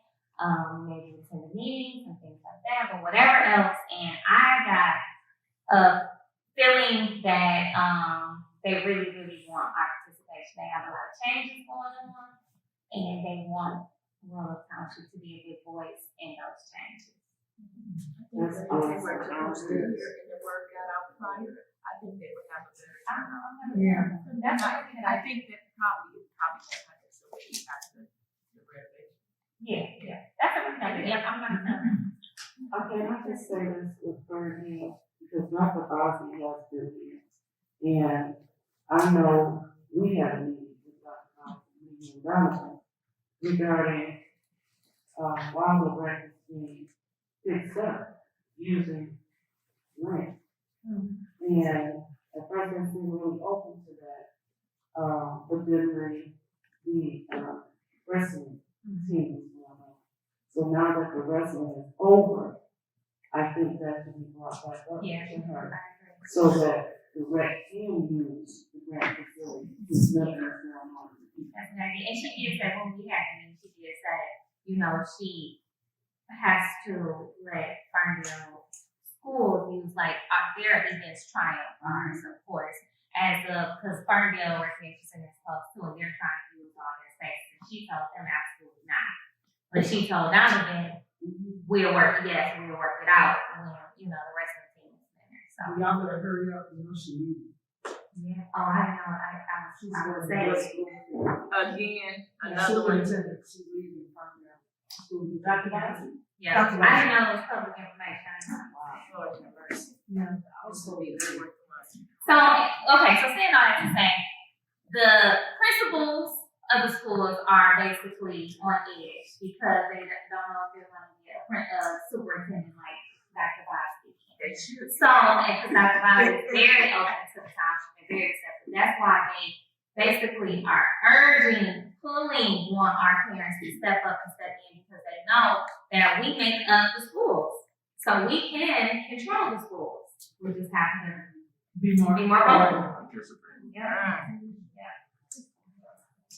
Okay, thank you, trustee Vasquez, attorney, do you have anything? No, thank you. He's like, I want to go home. No. Just. You gotta pull a midnight shift with us. That's okay. You can finish the part. Item number 13, citizens' comments. New business. We don't have. We got Give me 1 second.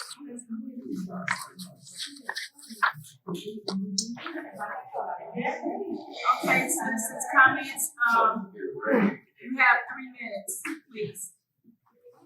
Okay. Attorney Thorne was hired to establish special assessment districts. So I'm kind of confused as to why are we waiting on him to determine how and when property owners will get their money back? What does he have to do with that? Why has the board not closed the building that's growing marijuana illegally, and we know this?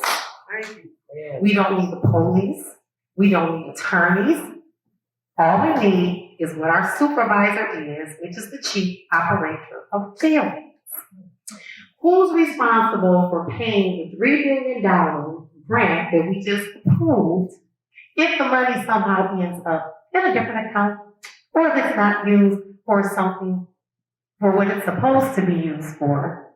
Who's responsible for that? Is it the people that voted on the board, yes? Or is it the property owners, taxpayers in Roll Township? Can you answer that, please? The grant?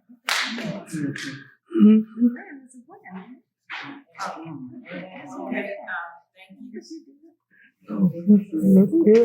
You don't go over. Citizens' comments.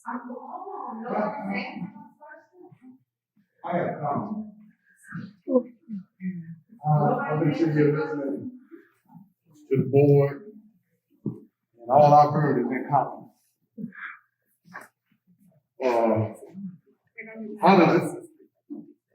How does anything get passed without the supervisor signing off on it?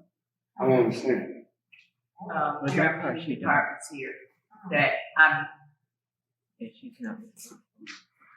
not, you have fully contract, they're contracted. You have your planner and your building official. I do not sign off on any But of those they can open up a building, an establishment, without the board knowing anything about it or signing off on it. Now, that's when, let me say this, when the state came up in here, they changed the process because we didn't used to do it like that. And we had the, what was she called at that time? The consent agreement consultant. So basically, she oversaw what they did. And it was not presented to us. It used to be a time when the businesses came before the board. And I know that you were coming to the meetings at that time, so you would know. That's what I'm asking. And then when the state came in up under the consent agreement, that all changed. See, I'm at a loss because just listening to what's been said here, anybody can come into this community and open up anything. So, and you wouldn't have any knowledge of it. Exactly. And there were businesses, let me tell you, there were businesses that I didn't know had opened. Let me say this.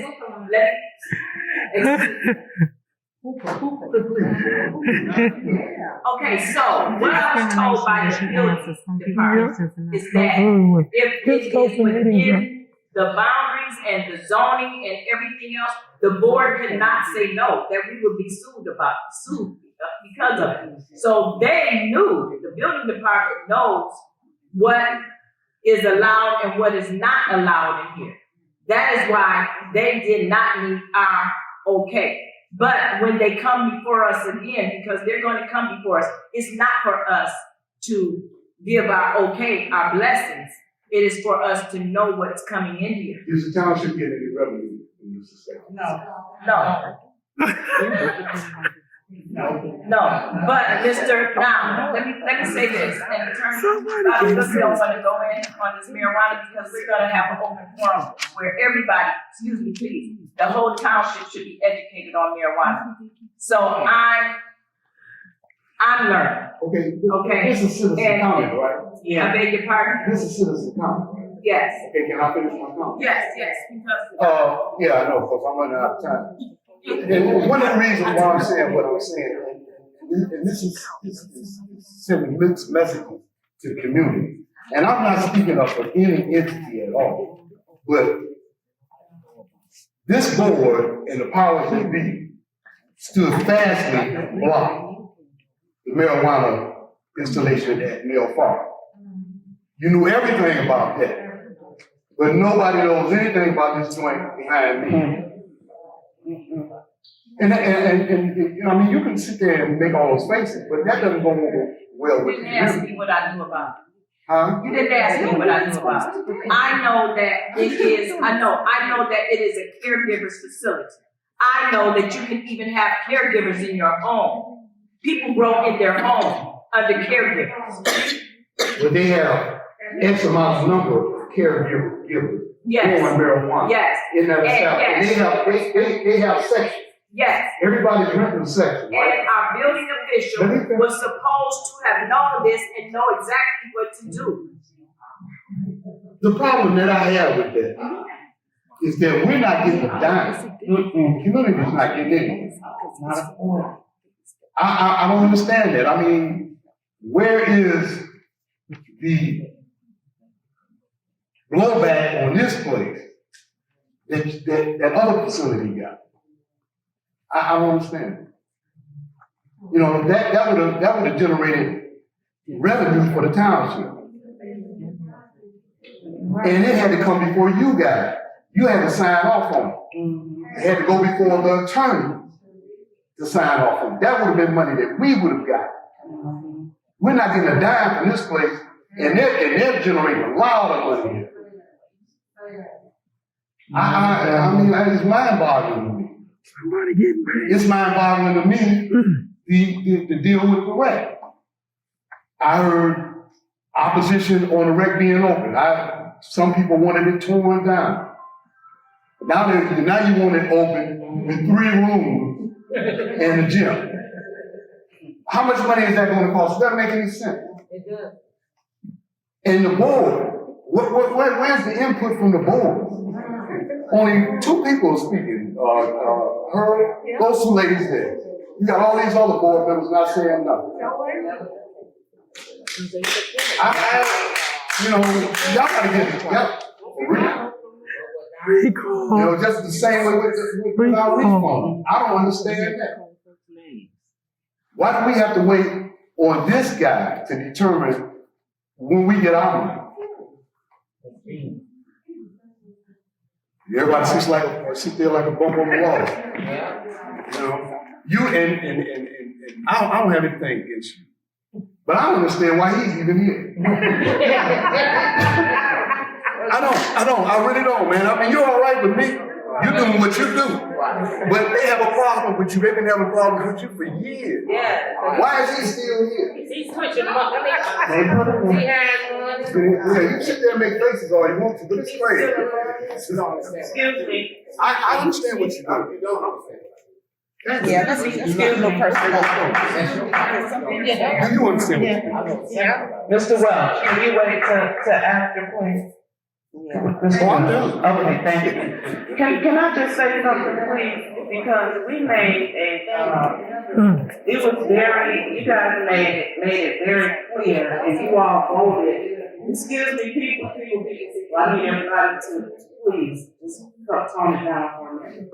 But the board made it very clear that they wanted our comments for citizens to be 3 minutes. And Ms. Ward, I know you're leaving out, but you were one of the main ones that wanted. But you let Mr. Welch sit up here for about 10 minutes and he answered every question he had. And when Lisa got up there, you didn't answer nothing. And that's not fair. So you need to treat all residents the same. I don't have a problem with you, Mr. Welch, but if she don't let you stand up here for 10 minutes and answer your question, then she needs to do it for everybody else. Just because she got a problem with Lisa don't mean she can't answer the question. She's still a resident. And it's still citizen comments. You get up here and speak to her, she answered every one of your questions. And she just violated Open Meetings Act again by walking out She didn't answer that one. without leaving somebody in charge. That's another violation. That's not right. That's another If you violation. don't do things right around here, do it right. She don't know how to do it right. 3 minutes for the citizen comments and keep everybody at 3 minutes. But she left. If you don't answer questions, don't you let an attorney tell us you don't have to answer questions. Don't answer questions, just comments. Then, now this week we answer. So which one we gonna do? She let him come in and do that. They're all community. Like enough is enough. She didn't leave Every citizen, and I'm talking to the whole board, because I'm sitting up here. So I need don't some- treat one way, everybody the same way. I was asking Lisa's questions, but I got the same questions, so I don't have no answers. I have the same questions she got. Any questions? All of y'all. Oh, I'm sorry, because our supervisor left. Anybody chairing the meeting? That's against the Open Meetings Act. It always is. Yeah, Every time. every time. That's what he's supposed to be here for. Okay. Out of So, order. a couple of things I wanted to address, and since the attorney is here, and you seem to take her place when she's not, but one of my issues was about the grants. I've worked in several nonprofit organizations, and when it comes to funds and grants and money that's donated to an organization, you have an accounting firm that provides a list of the grant money and the names of the grant money and where it's allocated to. So what should be happening, whether he's a finance manager or not, there should be a program in place when that funds come in that is put in a spreadsheet per se with the different names of what the grants came from. For instance, Kellogg, Stillman, Wayne Community, Wayne Metro, whatever the grant money comes in, that money is supposed to be a bucket just for that grant. Why? Because there's stipulations to what that money is supposed to be used for. So grant money should not be going into a general fund because you cannot officially say where those monies were spent to. So I'm not sure what kind of accounting firm or that you're using, but the board, and I work for Detroit Parent Network, and so I'm pretty sure you've heard of that organization. They have a board like this.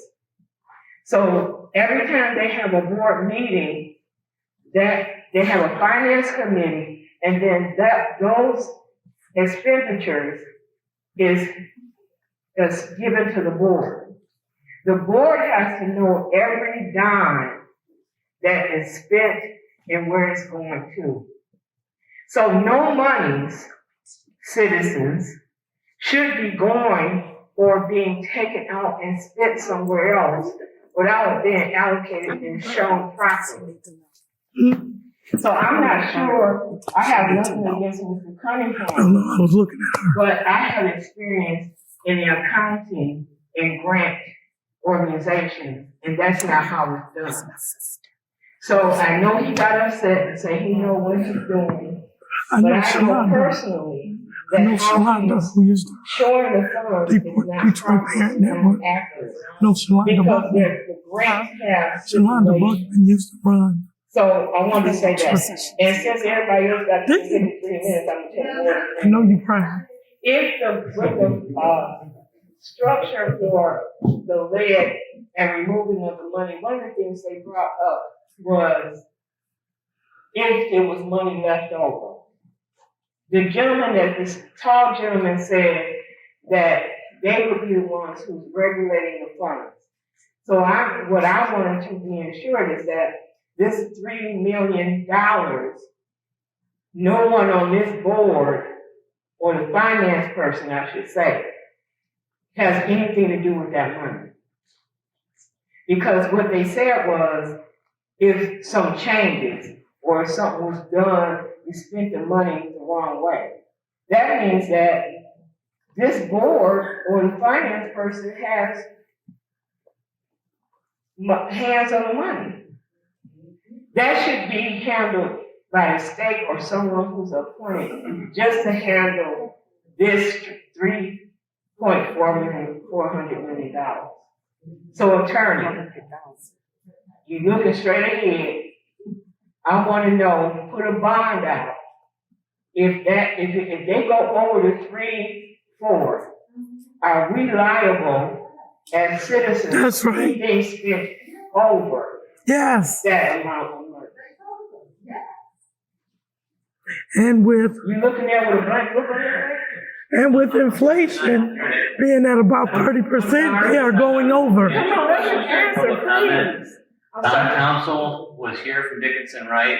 That's the attorney that specializes in bonds that would be available to answer all those questions. If you want to direct your question to any member of the board, they can reach out to the bond counsel and have an answer for you. Linda Hill. But I get what you're saying. the idea of you understand, the idea of public comment is it's a give and take with, I mean, if people want to answer questions, I guess there's nothing, they're entitled to do that, but I don't want to.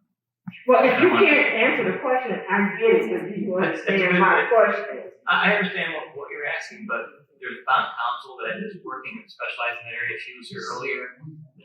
One of the board of trustees to the township manager, to the supervisor, can get in touch with that person and try to get your questions answered. But that's not really my role as a general Okay, counsel. good. I was just asking that question because I wanted it to come up for the board to Do I live answer. here? But there's the opportunity for us to Nope. get answers Nope. from people coming to address the board. So that was one of my questions. And then Nope. secondly, they came back and said, we got this $4 million to go over. And that was my question. Even when I love the township. Actually, all of those I'm- things should have been brought forth.